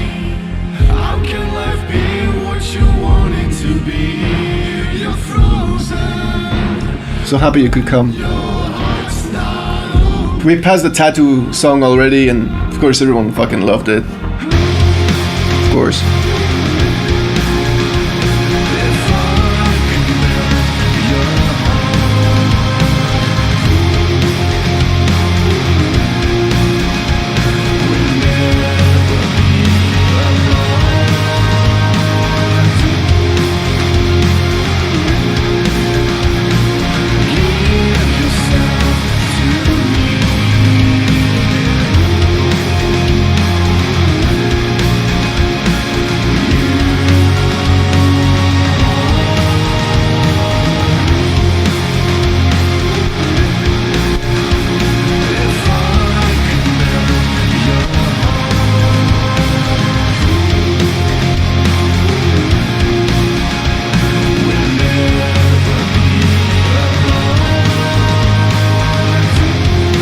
Thank you so much.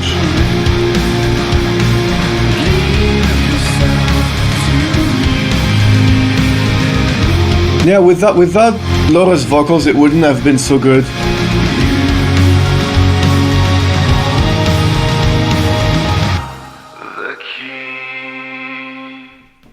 Now that song was just a perfect way to just work a bit more, you know, because it's like, you know, the Depeche Mode thingy. It's dark, but it's still enjoyable. You know, like it's not so dark, it's not depressing, and that's exactly what I wanted. And yeah, I'm so proud of this one. All right, guys, this song is, I think it is my favorite of the album. Honestly. All I Want for Christmas Is You from Mariah Carey. I think that this one is the best. It's my favorite. Like every time I'm listening to it, I have a big fucking smile on my face, and I just can't stop. If I just start that song, you see, like here, there's a fading out. I don't want that fade out to fucking happen. I just play the song again and again and again and again. You know, I love this song. I love the original already, even though it was super cheesy and everything. And ding, ding, ding, ding, ding, ding. Of course, it was a bit cheesy, but this version, Like, honestly, I really, I really like that song so much. So make some space, around where you are, like I have space here, but I'm not going to do it. But you can, because I'm not going to see you, but you can. And you just volume up. It's not so late. Start dancing, start having fun. There we go.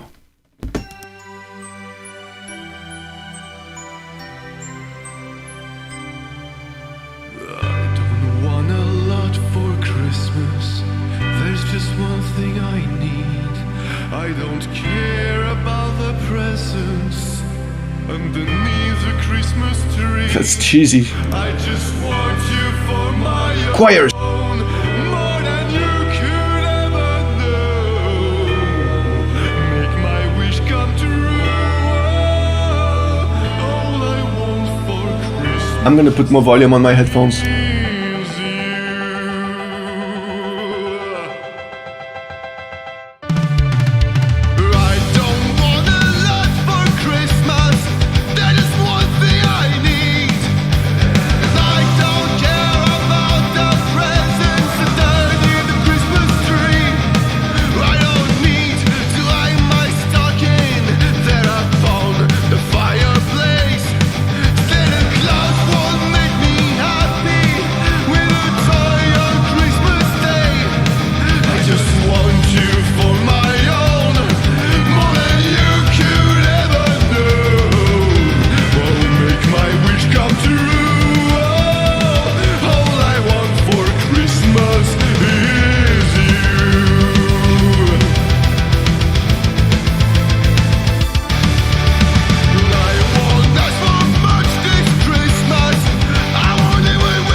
We still have like 23 songs to go.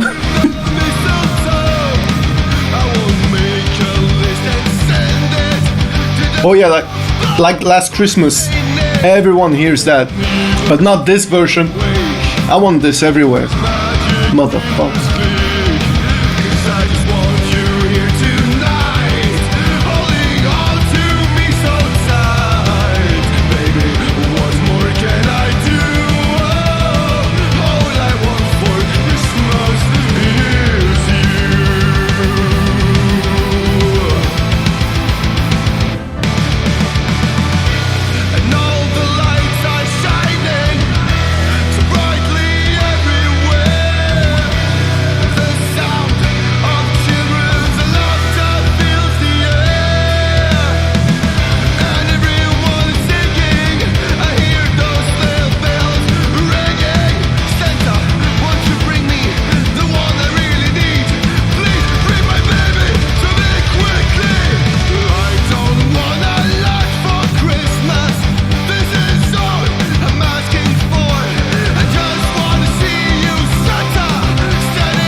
I fucking hate fade outs. God damn it. So fun thing with this song though, so in the narrative, just before that song, Santa Claus is super depressed because he's like, I can't go and like give the presents everywhere, and he feels so super bad and he gets into some kind of weird depression. And there was another song, which of course I didn't keep, which was a very short song, a piano song on which he was going super depressed. And of course it was me singing, but it was Santa Claus singing.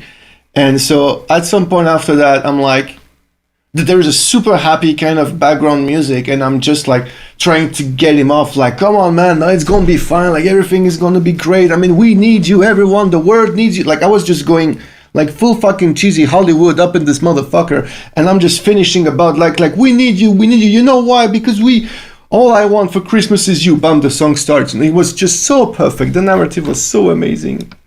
Why don't people like un-PC shit? All right, after having fun things, let's just go very depressed with the longest song of the album, I think. This is R.E.M. Everybody Hurts. Same, one of the songs that really caught to me when I was younger. Super depressing, but at the same time super bright and uplifting, you know, like it really means if you have difficulties, everybody hurts, you will be okay and everything like that. And holy shit. Like that was so good. And I told to myself years ago, I remember seeing the movie, you know, when at some point there's just some kind of drone and everything was from the air, you could see, you know, people in some kind of highway on the actual video clip. And I remember being a youngster seeing that, and I'm like, if one day I sing well, I'm going to take that song and I'm going to cover it. Same thing, Gary Jules has a fantastic voice, super high, I don't. So the two voices again, high and low. And yeah, I'm just gonna pass the 1 minute post-track thingy because it's annoying, honestly. I don't even know why I put that. So here we go. R.E.M. Everybody Hurts. Enjoy cutting yourself. Hello.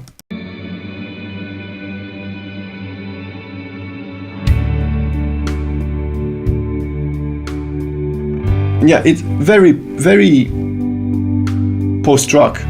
Like there's a lot of, you know, pop rock shit.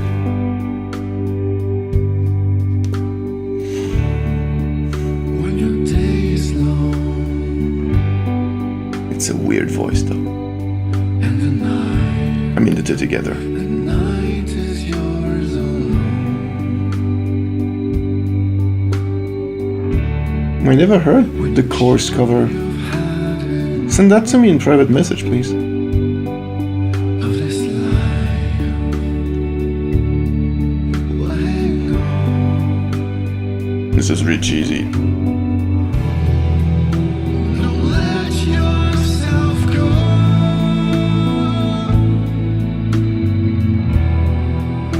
'Cause everybody cries, and everybody hurts sometimes. I remember really enjoying doing the bass on that song. As simple as it is. Everything's wrong. It's just playing it, you know, like you feeling everything. Now it's time to sing along when your day is night alone.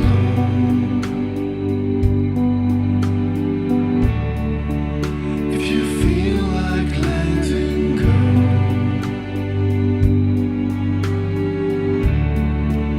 if you think you've had too much, Yeah, when I was reading the vocal, like the lyrics for the first time, I'm like, okay, that song is gonna speak to so many people.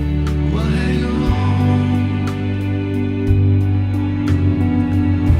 I don't listen to Harakiri for the Sky. I think it's not a band that I appreciate its music, especially not its cover of Take comfort Mad World. your friends.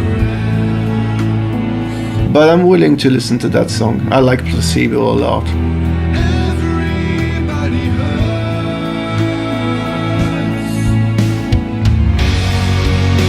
Don't throw your hands. The power of guitars. Fuck's sake.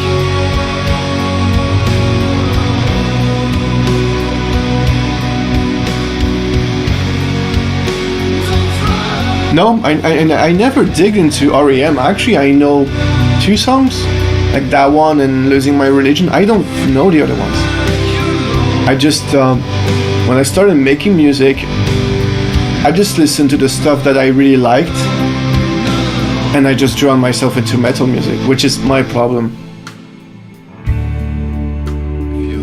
Oh yeah, the Mad World thing from Gary Jules is the best one ever. Actually, I prefer this one to the Tear for Fears version. So much more emotional.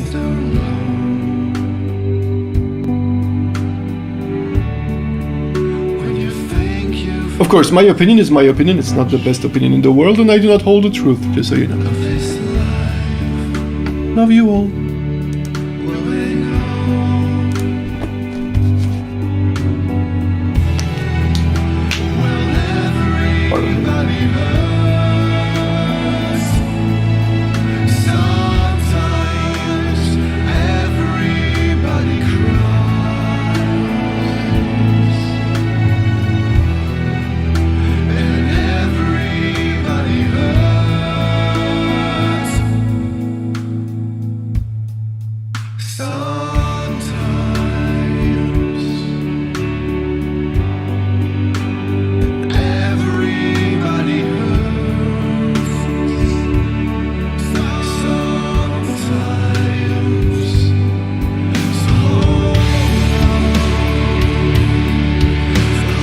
And this is the part where I decide to stay within the chords and not going somewhere else like the original does. I kept it like super post-rocky.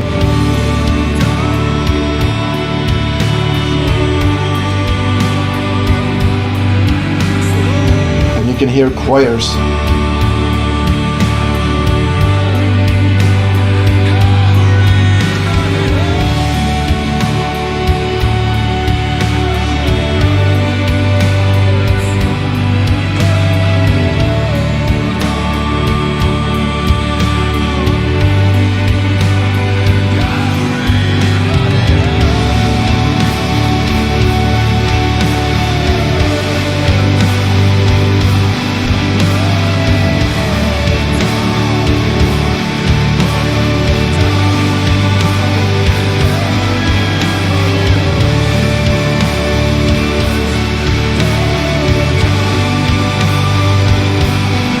Thank you. But yeah, when I love the song so much, I just gave myself it.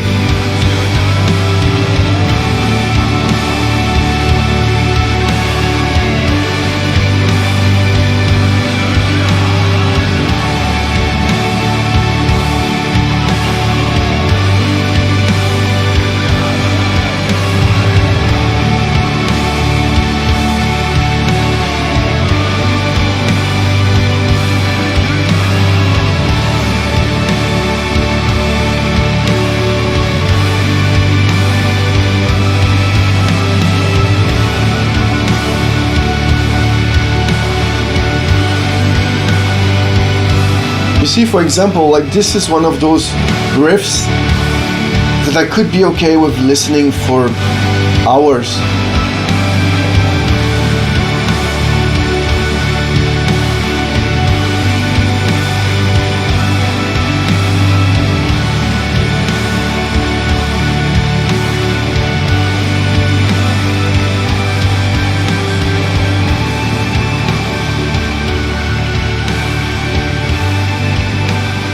Fuck fades out, but all fades out. They suck donkey asses. I think you understood that I really, really hate fades out. But fuck it, I had to do it. Sorry, let's stop it. Next song. Here we go. So when I was on the chat, when the premiere was happening, no one knew the full lineup, I mean the full track listing. So of course when that song, Never Gonna Give You Up by Rick Astley, when it was coming, I had to try to do some kind of rickroll to the people because, you know, had to. So I was actually anticipating that because the REM version and, you know, it was the last ending was coming, so it was a pretty big part was there. And so I'm in the chat and I'm telling to people, okay, so next song is gonna be, you know, a weird one because I told myself I'm not gonna do it. And I was talking about Wet Ass Pussy by Cardi B, and I was taking that and I tried to do a different version in Funeral Doom or something. And of course, when that came in, I'm like, you've been all fucking rickrolled. So that song, super easy. Vincent one shot again on drums, and pretty difficult song to do on vocals, I admit. Very, very difficult. Because Rick Astley is just so fucking good. So, but it was so fantastic to do. You just dance. I had to do it 2 times, like a couple of vocals. I had to do that twice because I was dancing so much you could hear, that I was dancing and there was some steps on the ground and shit. It's fucking stupid, but that's how much like that song gives you power. So here we go. And yeah, all to all of you guys, I'm never gonna give you up.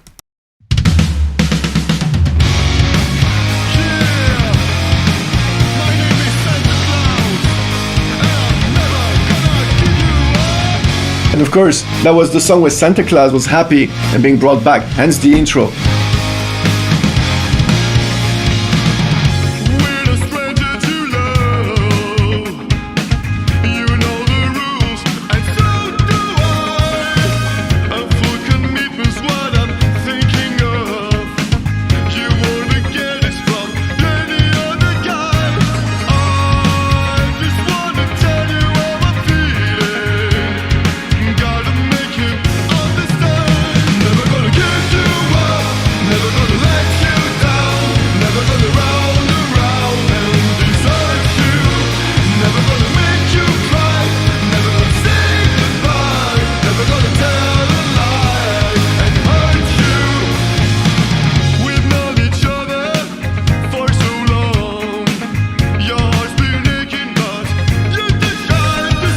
What? 66 Seamus did a version of that song? Fuck, I need that. That dude is fantastic. I need it. You know what? Fuck, I don't think this is ever gonna be possible, but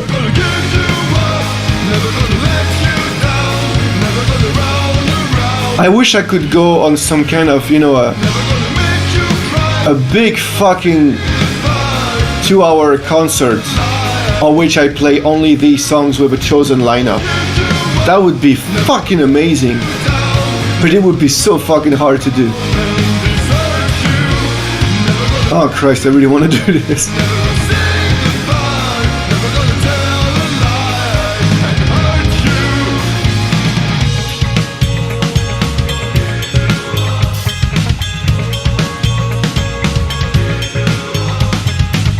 Never gonna give, never gonna give.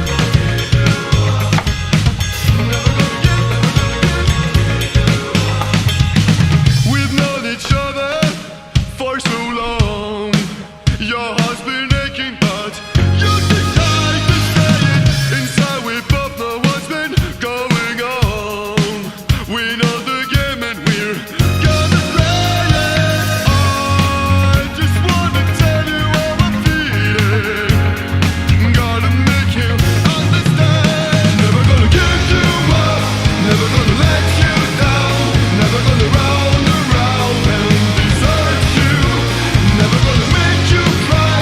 Never gonna say goodbye. Never gonna tell a lie and hurt you. Never gonna give you up. Never gonna let you down. Yeah, I would love to do it, but I mean, imagine just for this song, I need at least 4 different backing vocalists just to do this kind of voice. Like, I really need a ton of vocalists and everything, and I don't think it's gonna be, doable. Or, I mean, I don't want to do like just lucrative shit, like I do music to get money. It's not that. But you need to pay these people, because you need quality. I mean, of course, I'm gonna get like fucking Vincent Kreider on drums if I ever do that shit. That's for sure. Alright, next song. It's an original of mine. Yay! No one cares. So this is No Time. That's the very first version of that song was done last year, of course, 2020, on the Piano Songs with My Friends album. And it was just a piano version, and straight after I finished it, I told Katja. So Katja is the keyboardist of Fall, but also singer of Venadorn. She's an amazing friend of mine, an amazing singer too. And I invited her on that song because I knew that she would be just perfect. The song on the piano was very smooth and very cute, and I really needed her to be there. But once I finished the piano version, I told her, like, I really need to do a rock version. So I started doing it. And when I did it, I realized that it was not way better, just it is different, but I really prefer this version. This version, to me, it's pretty much, you know, you want to dance, but you're crying at the same time. You cry, you dance, and you want to cut yourself, and you want to die at the same time, but you still want to hug everyone. Everything at the same time, you know? Like, that's how fucked up that pretty much is. And, I don't know, I fucking love and adore this version, and it's just a shame that, I admit that, it is a shame that not a lot of people really notice this song. So I wish that you guys here, 16 of you, are really going to enjoy this song, because I really do, and I really want you to feel as pumped as I am. Here we go. No Time with Katya. No time for us. We were lost in each other. No time for us. Let me be still in your heart. No time for us. Lost in each other. No time for us. Let me be still in your heart. And I'll come and they come,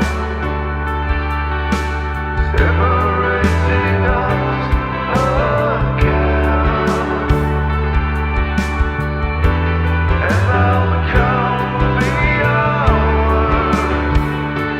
but I will not give into pain. No time for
Circle pit with fucking razor blades.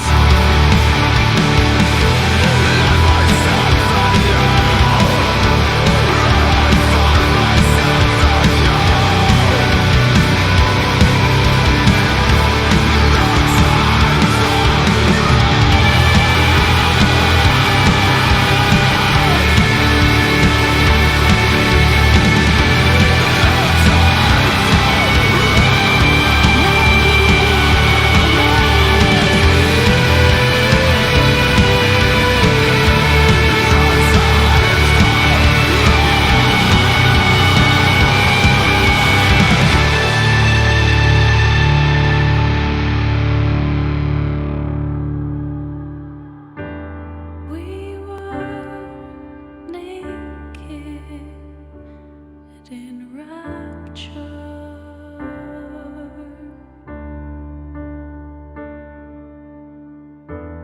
Let me be still in your heart.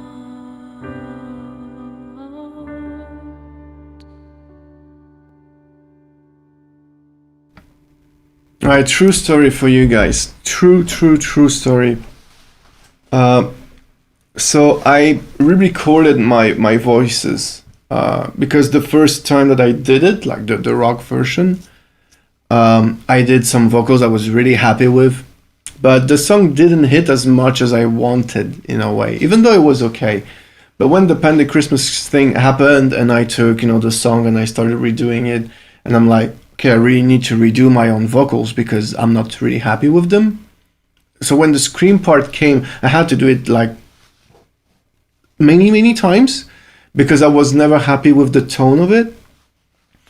And at some point I just dropped and I'm like, I'll do it another day or something. And so the next day, I'm having a shit day.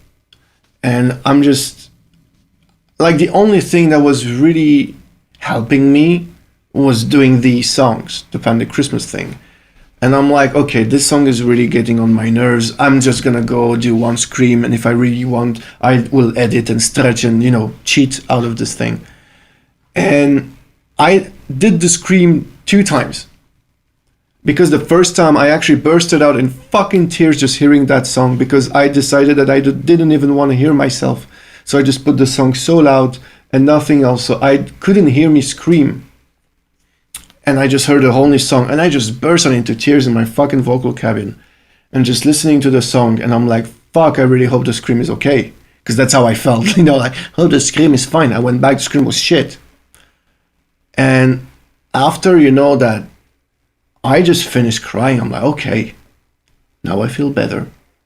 And I went, control myself, and I did the perfect thing. And I still had all the rage, all these kind of small, remains of rage every time that you cry. It was still there, and I'm like, okay, fuck, that is perfect. So that's what you're hearing. Next song, Joy Division, Love Will Tear Us Apart. I'm not gonna say I love this version. I don't hate it. It's not the best, but I love how it feels. I love more how it feels than how it's done. It's very difficult to say. Everyone knows the original song. It's really different. It's not meant to be a metal song, let us be honest. And no one can replace the voice of Ian Curtis. Come on. So let's just go. Love Will Tear Us Apart. Let's just have a listen. And please, you guys tell me what you think about it. Because I need opinions. Alright? So, here we go.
The song you're talking about of Jonathan Davis and Korn is the song Daddy. I will never forget that, yeah. There are not many times that I'm pretty much crying. I still believe that I need to control what I do. Because for instance, the crying I did was just not okay. It was not musical. The emotion was there, but it was just shitty, It's like just hearing someone crying, but it just doesn't fit the music. But I realize I just don't cry on my music. I cry afterwards. Fuck's sake.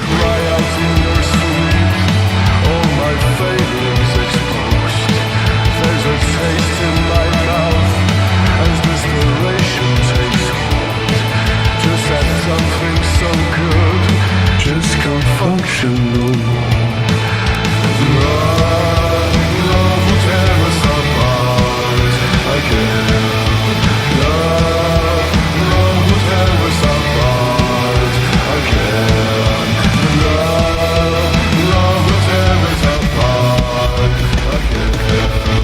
Sorry about that. Love will tear us apart again.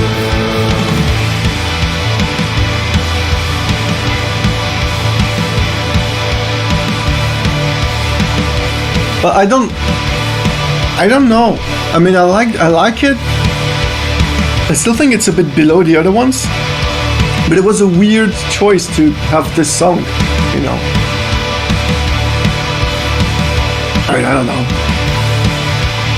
But I love it. I love the original. I like hearing this one. Alright, so after that, let's celebrate.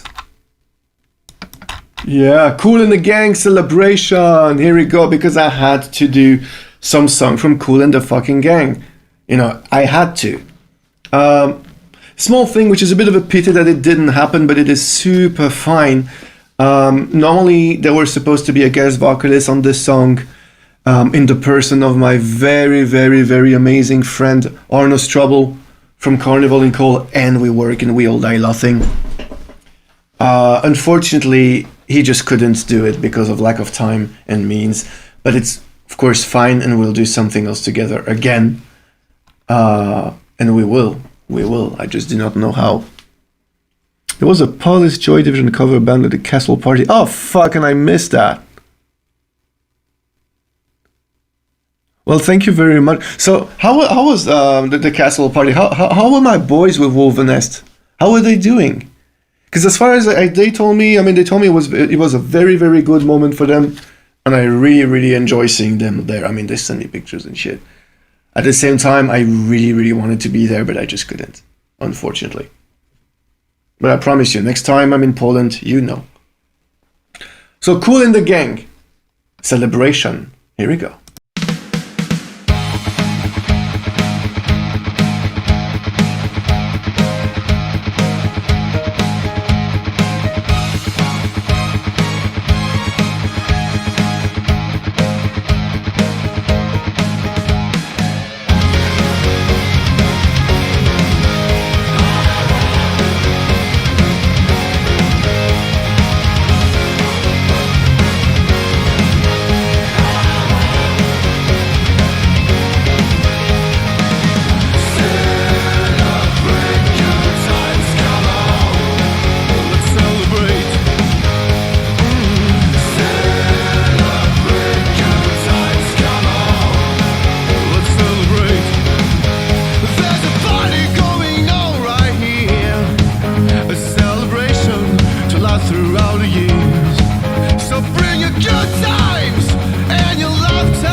Yes, please send me all the pictures and everything. I mean, this would be really cool.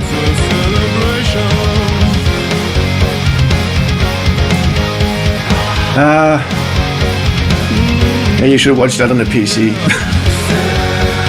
I'm annoying. That song was very difficult to do vocally wise. I know it doesn't seem like it, but like the way you go up, there's a party going. It was very here.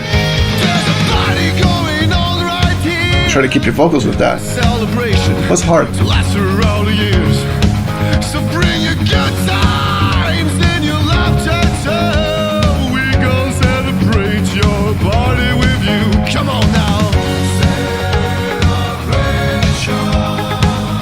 Let's all celebrate and have a good time. Now, of course, it was such a big hit back then. Let me check when it was. We gon' celebrate and have a good time.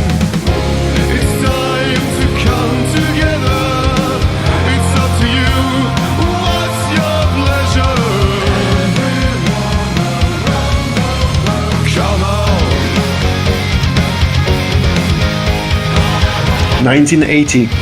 I was -5.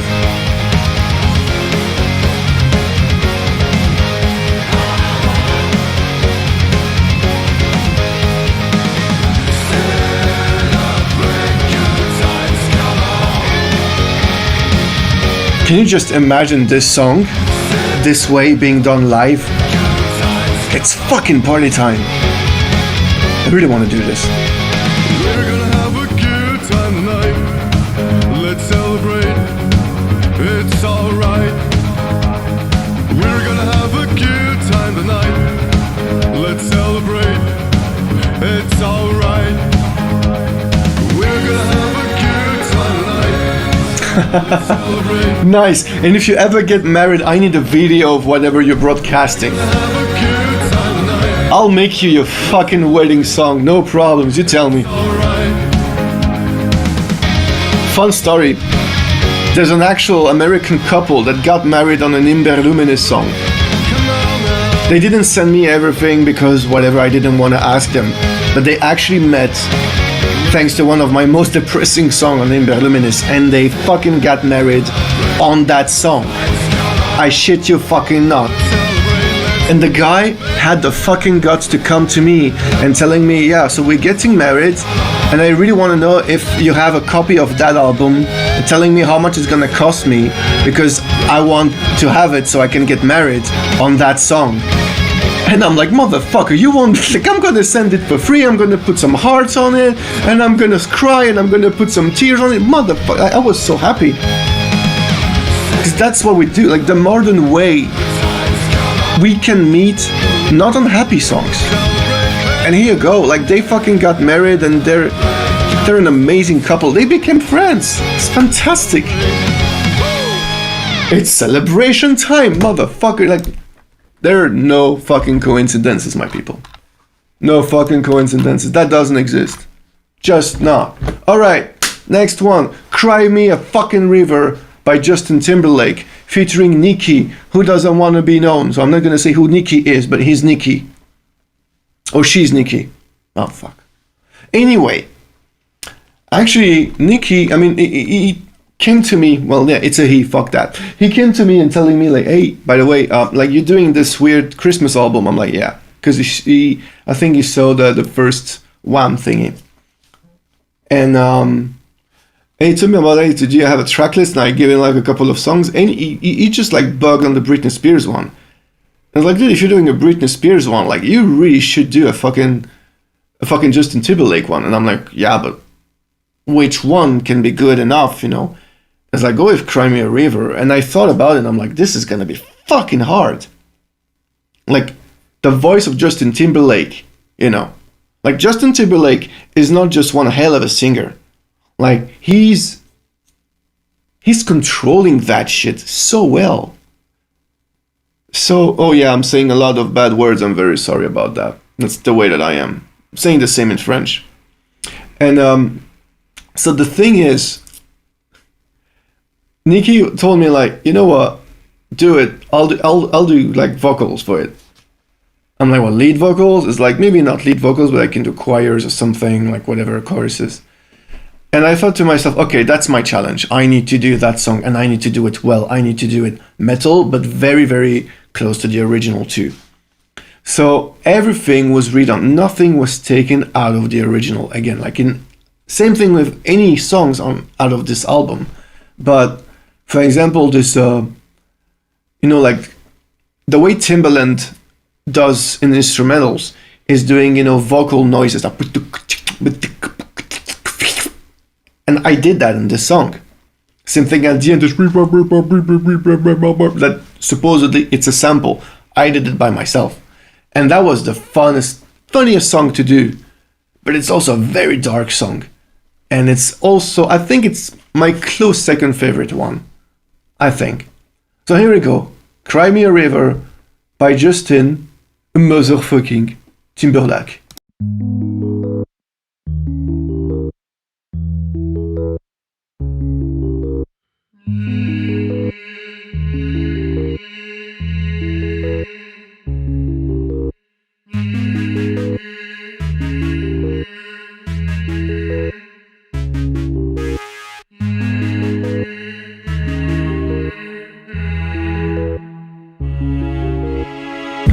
You were my sun,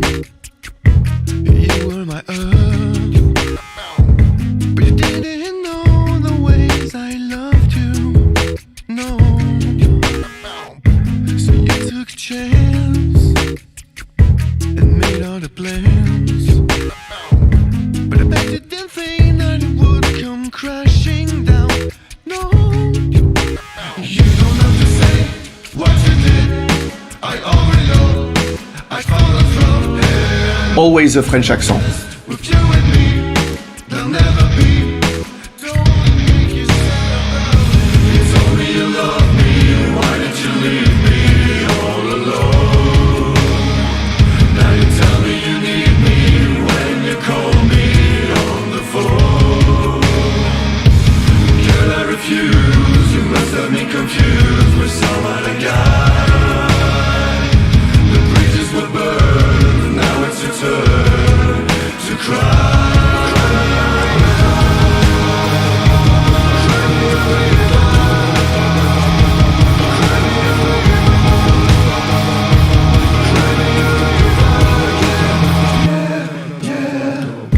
You know that I said some things are better left unsaid. It wasn't like you only talked to him and you know it. Don't act like you don't know it. All of these things people told me keep messing with my head. Should've picked honesty, then you may not have blown. You don't have to say what you did. I already know. I followed from here. No, there's just no chance. There's just no chance. You and me. There'll never be. Don't let me get sad about it. It's only you love me. Why did you leave me all alone? Now you tell me you need me when you call me on the phone. Girl, I refuse. You must have me confused with some other guy.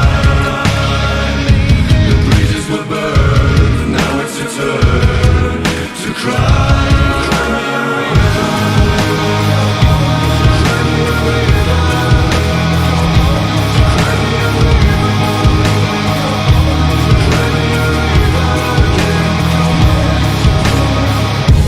Oh, the damage is done, so I guess I believe in. Oh, the damage is done, so I guess I believe in. Definitely agree with the Britney Spears madness. Even though it was just a love song, though. Damage is done, so I mean, I believe in. lovers will be lovers. And yet the singing is so different. So I guess I be. It was really a great challenge. You don't have to say what you did. I already know. I followed from here. Now there's just no chance. With you and me, there'll never be. Don't make cry me a river.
I remember the very first time that I got really shocked with how Justin Timberlake was awesome was the song Like I Love You.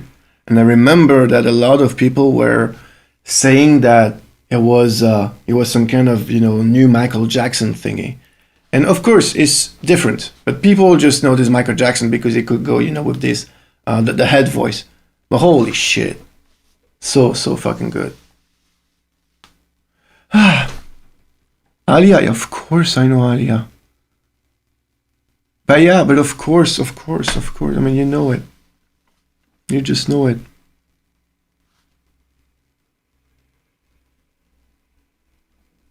Oh, seriously? I had no idea about that. So Justin apologized for that song. Shit. Because he would even harsh. I mean, even on the clip, I mean, you had that girl that really looked like Britney from the back. I mean, that was... Damn. Damn. All right, let's keep on. All right. All right, Jay, thank you very much for coming. And once again, thank you. You know why. Thank you so much. All right, so you guys, we're going to go with Aha, Take On Me. But the thing is that, as you can read, maybe here, this written regular version. Why is it written regular version? Because this is the second thing that I wanted to show you. And the second thing I want to show you is Take On Me Funeral Doom version, because that's one of the things that I didn't keep. Yep. There is a Funeral Doom version of Take On Me, which is the very first thing that I've done before I even started the whole Pandechristmas thingy. So I'm gonna pass on this because this is just a piano intro and it is very annoying because the song is way slower, okay? It's way slower and it's a bit annoying. It's not annoying, but the intro is annoying. So after that, we'll go with the original version. But right now, let's just go with a Funeral Doom version of Take On Me. And I really hope you're gonna enjoy that. It's a weird thing, but it's a fun thing.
It's weird, isn't it?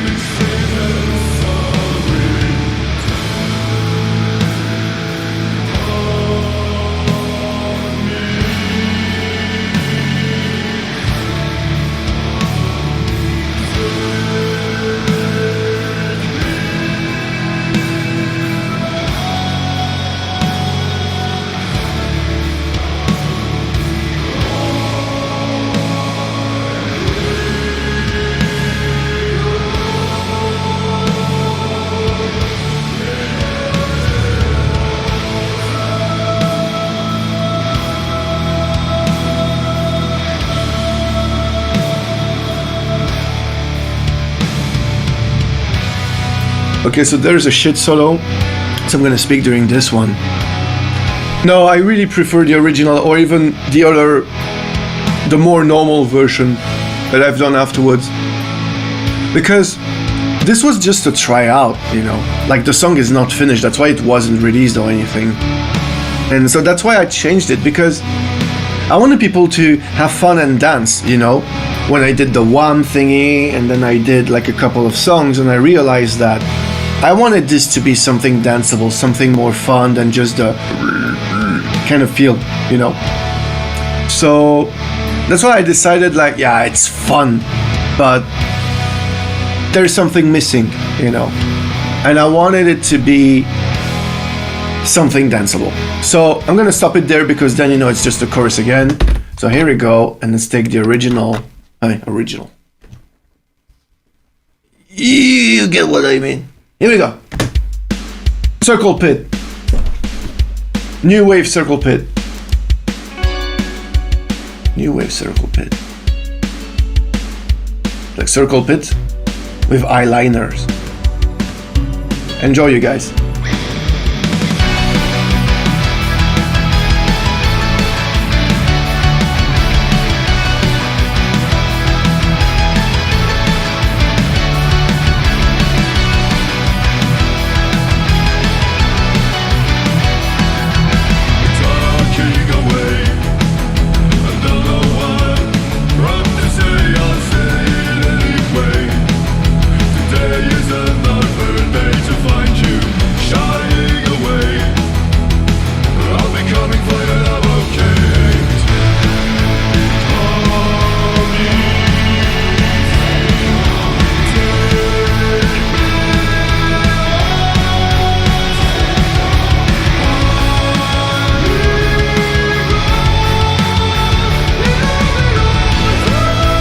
Milo, your joke was shit. I prefer this version 1,000 times. I just wanna move.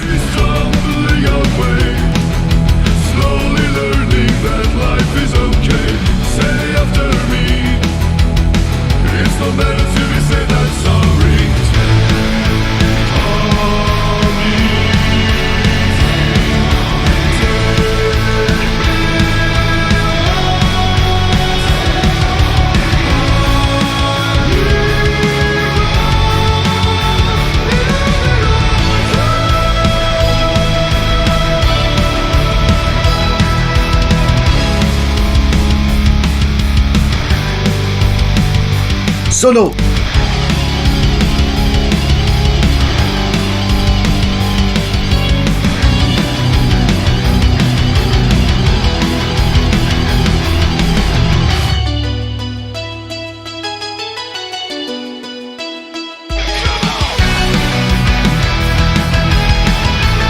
I just had to stay to leave the come on thingy just right there.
Nah, seriously, this version is 1,000 times better.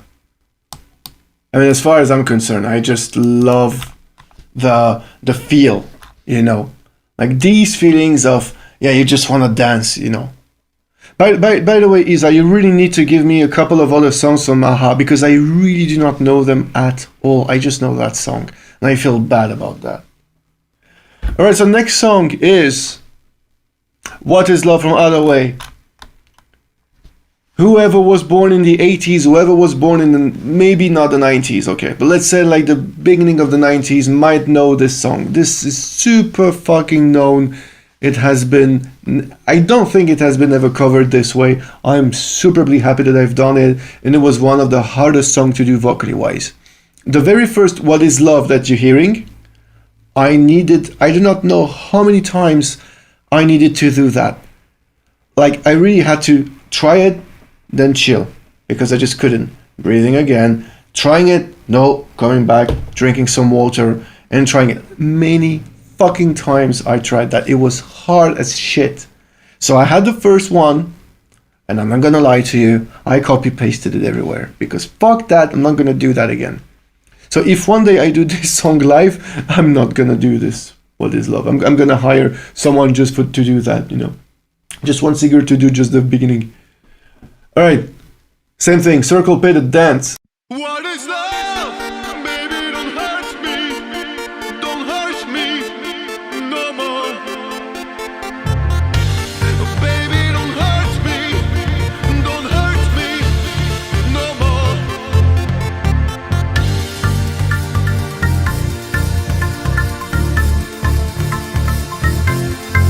What is love?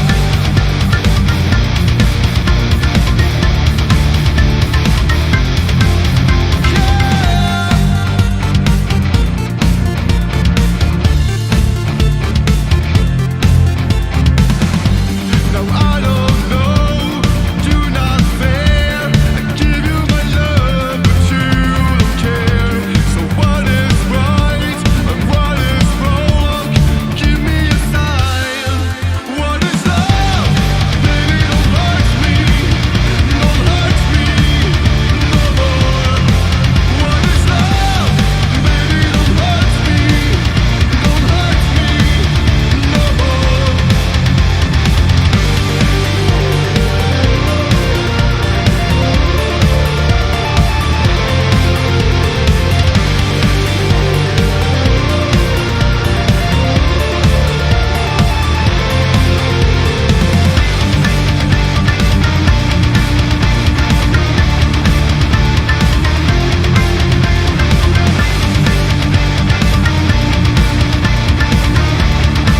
Ouais, c'est ça, va voir ton stream là.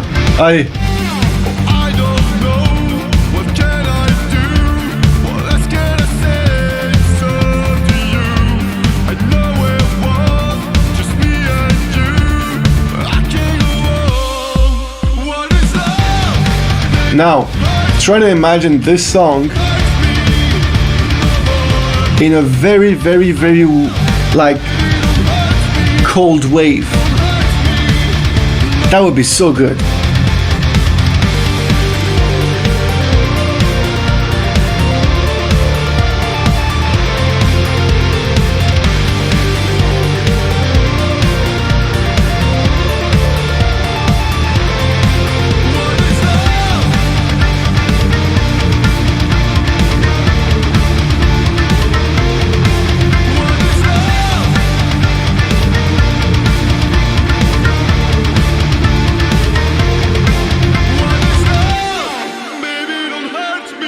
Wait, Don't hurt me Anchagram, no more. the Doom Band, did a cover of this song.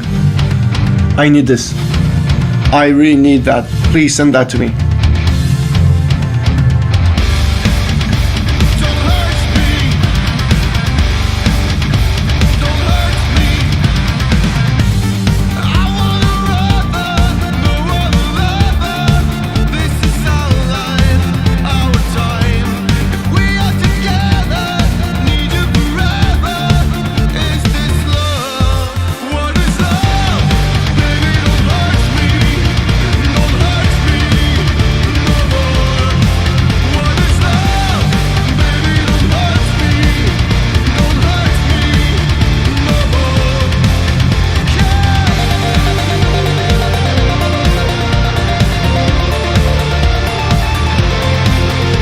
No, I mean, Anchagram is I think it's a Doom Band. Thank you, Ronan. So I would believe, yeah. Oh, no, the Cold Wave version, yeah, but I don't know if I will ever do it. But I just imagined it.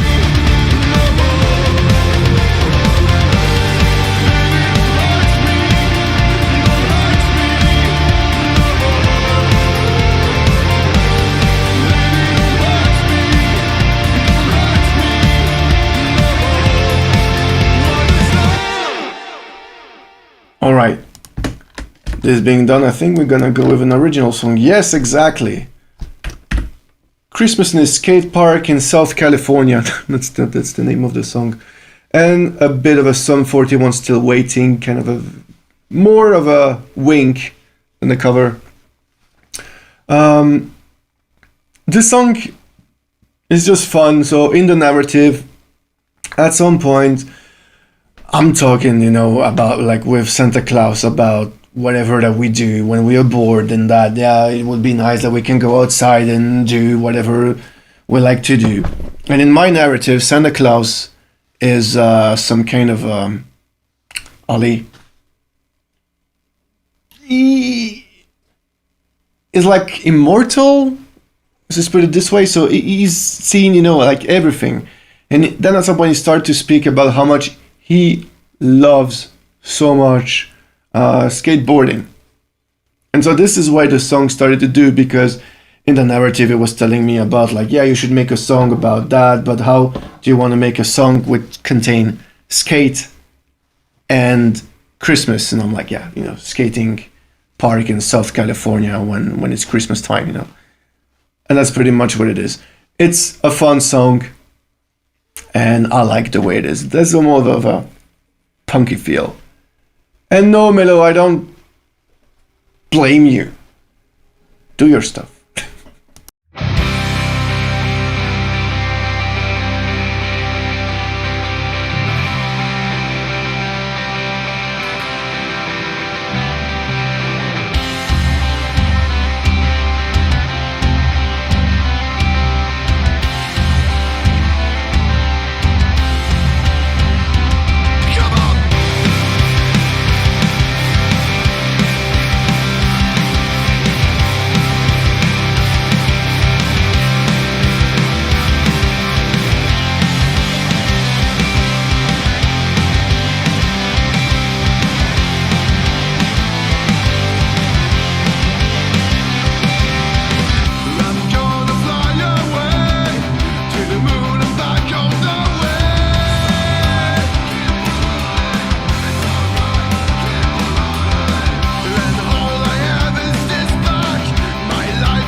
So that was the Sum 41 part, which is, I don't know why, just came in my head, like I'm gonna sing it.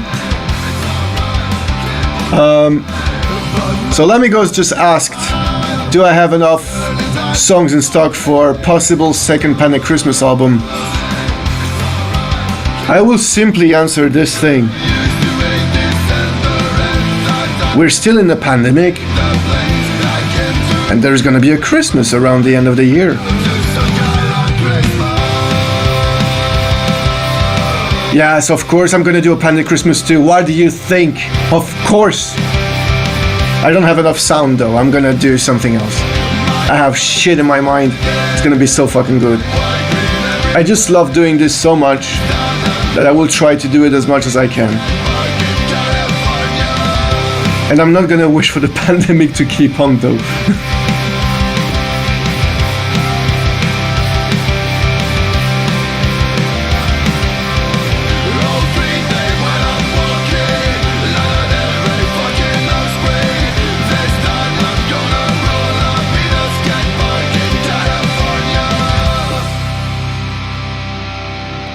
I really like that song. I know it's nothing superb. It just does its job. I just like it. Alright, the next song is the one that I like the least on the album. I enjoy doing it so much. This is the one that I enjoyed the least. This is Lubega Mambo number 5. I really thought that I would just love the song so much, but eventually, to me, there was something missing. I mean, I don't know what, I don't know why, because I truly listened to the song and I think it's fine and it's complete, but not sure about like what's there. So here you go, Lubega Mambo number 5.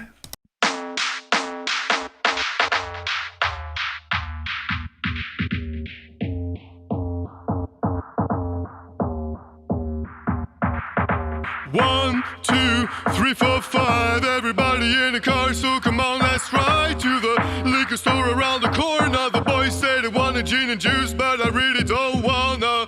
Beer buzz like I had last week. I must stay deep, go stock is cheap. I like Angela, Pamela, Sandra, and Rita. And as I continue, you know it gets sweeter. So what can I do? I really beg you, my lord. To me, flirting is just like a sport. Anything fly, it's all good. Let me dump it, please send in the trumpet. A little bit of Monica in my life, a little bit of Erica by my side, a little bit of Rita's all I need, a little bit of Tina's what I see, a little bit of Sandra in the sun, a little bit of Mary all night long, a little bit of Jessica, here I am, a little bit of you makes me your man.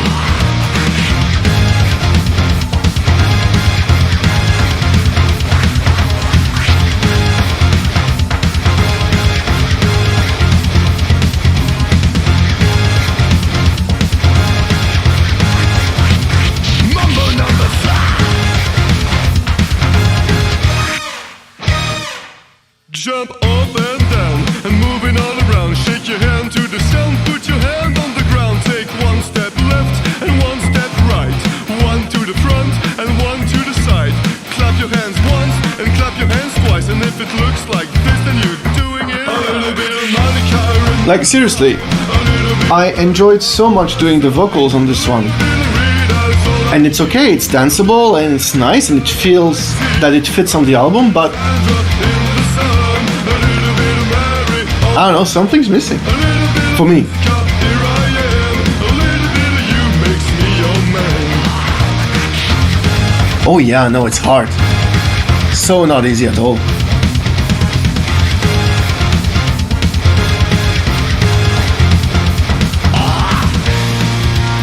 The trumpet and the heavy guitars, the piano, and as well some scratches. Mambo number 5. A little bit of Monica in my life, a little bit of Erica by my side, a little bit of Rita's all I need, a little bit of Tina's what I see, a little bit of Sandra in the sun, a little bit of Mary all night long, a little bit of Jessica, here I am, a little bit of you makes me your man. I do all to fall in love with a girl like you, 'cause you can run, you can hide, 'cause you and me can't touch the sky.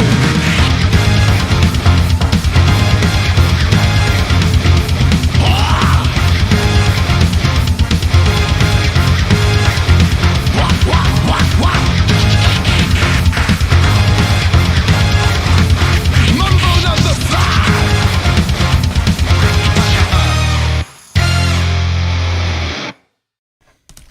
Full honest here, and I don't mean anything bad or whatever. I appreciate and I can recognize talent, but I don't like what Leo Moracchioli is doing.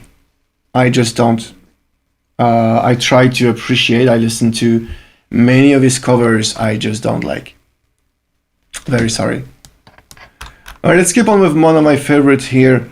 And I'm just gonna make a vocal message to the actual singer of that song so you can understand what I say.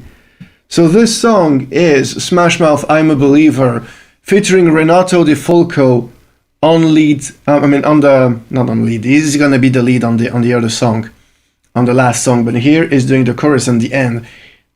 Renato is to me one of the best singer in the whole fucking world, including in the rock and the metal scene. He sings like his voice is warm. It's beautiful. It's just like a youth.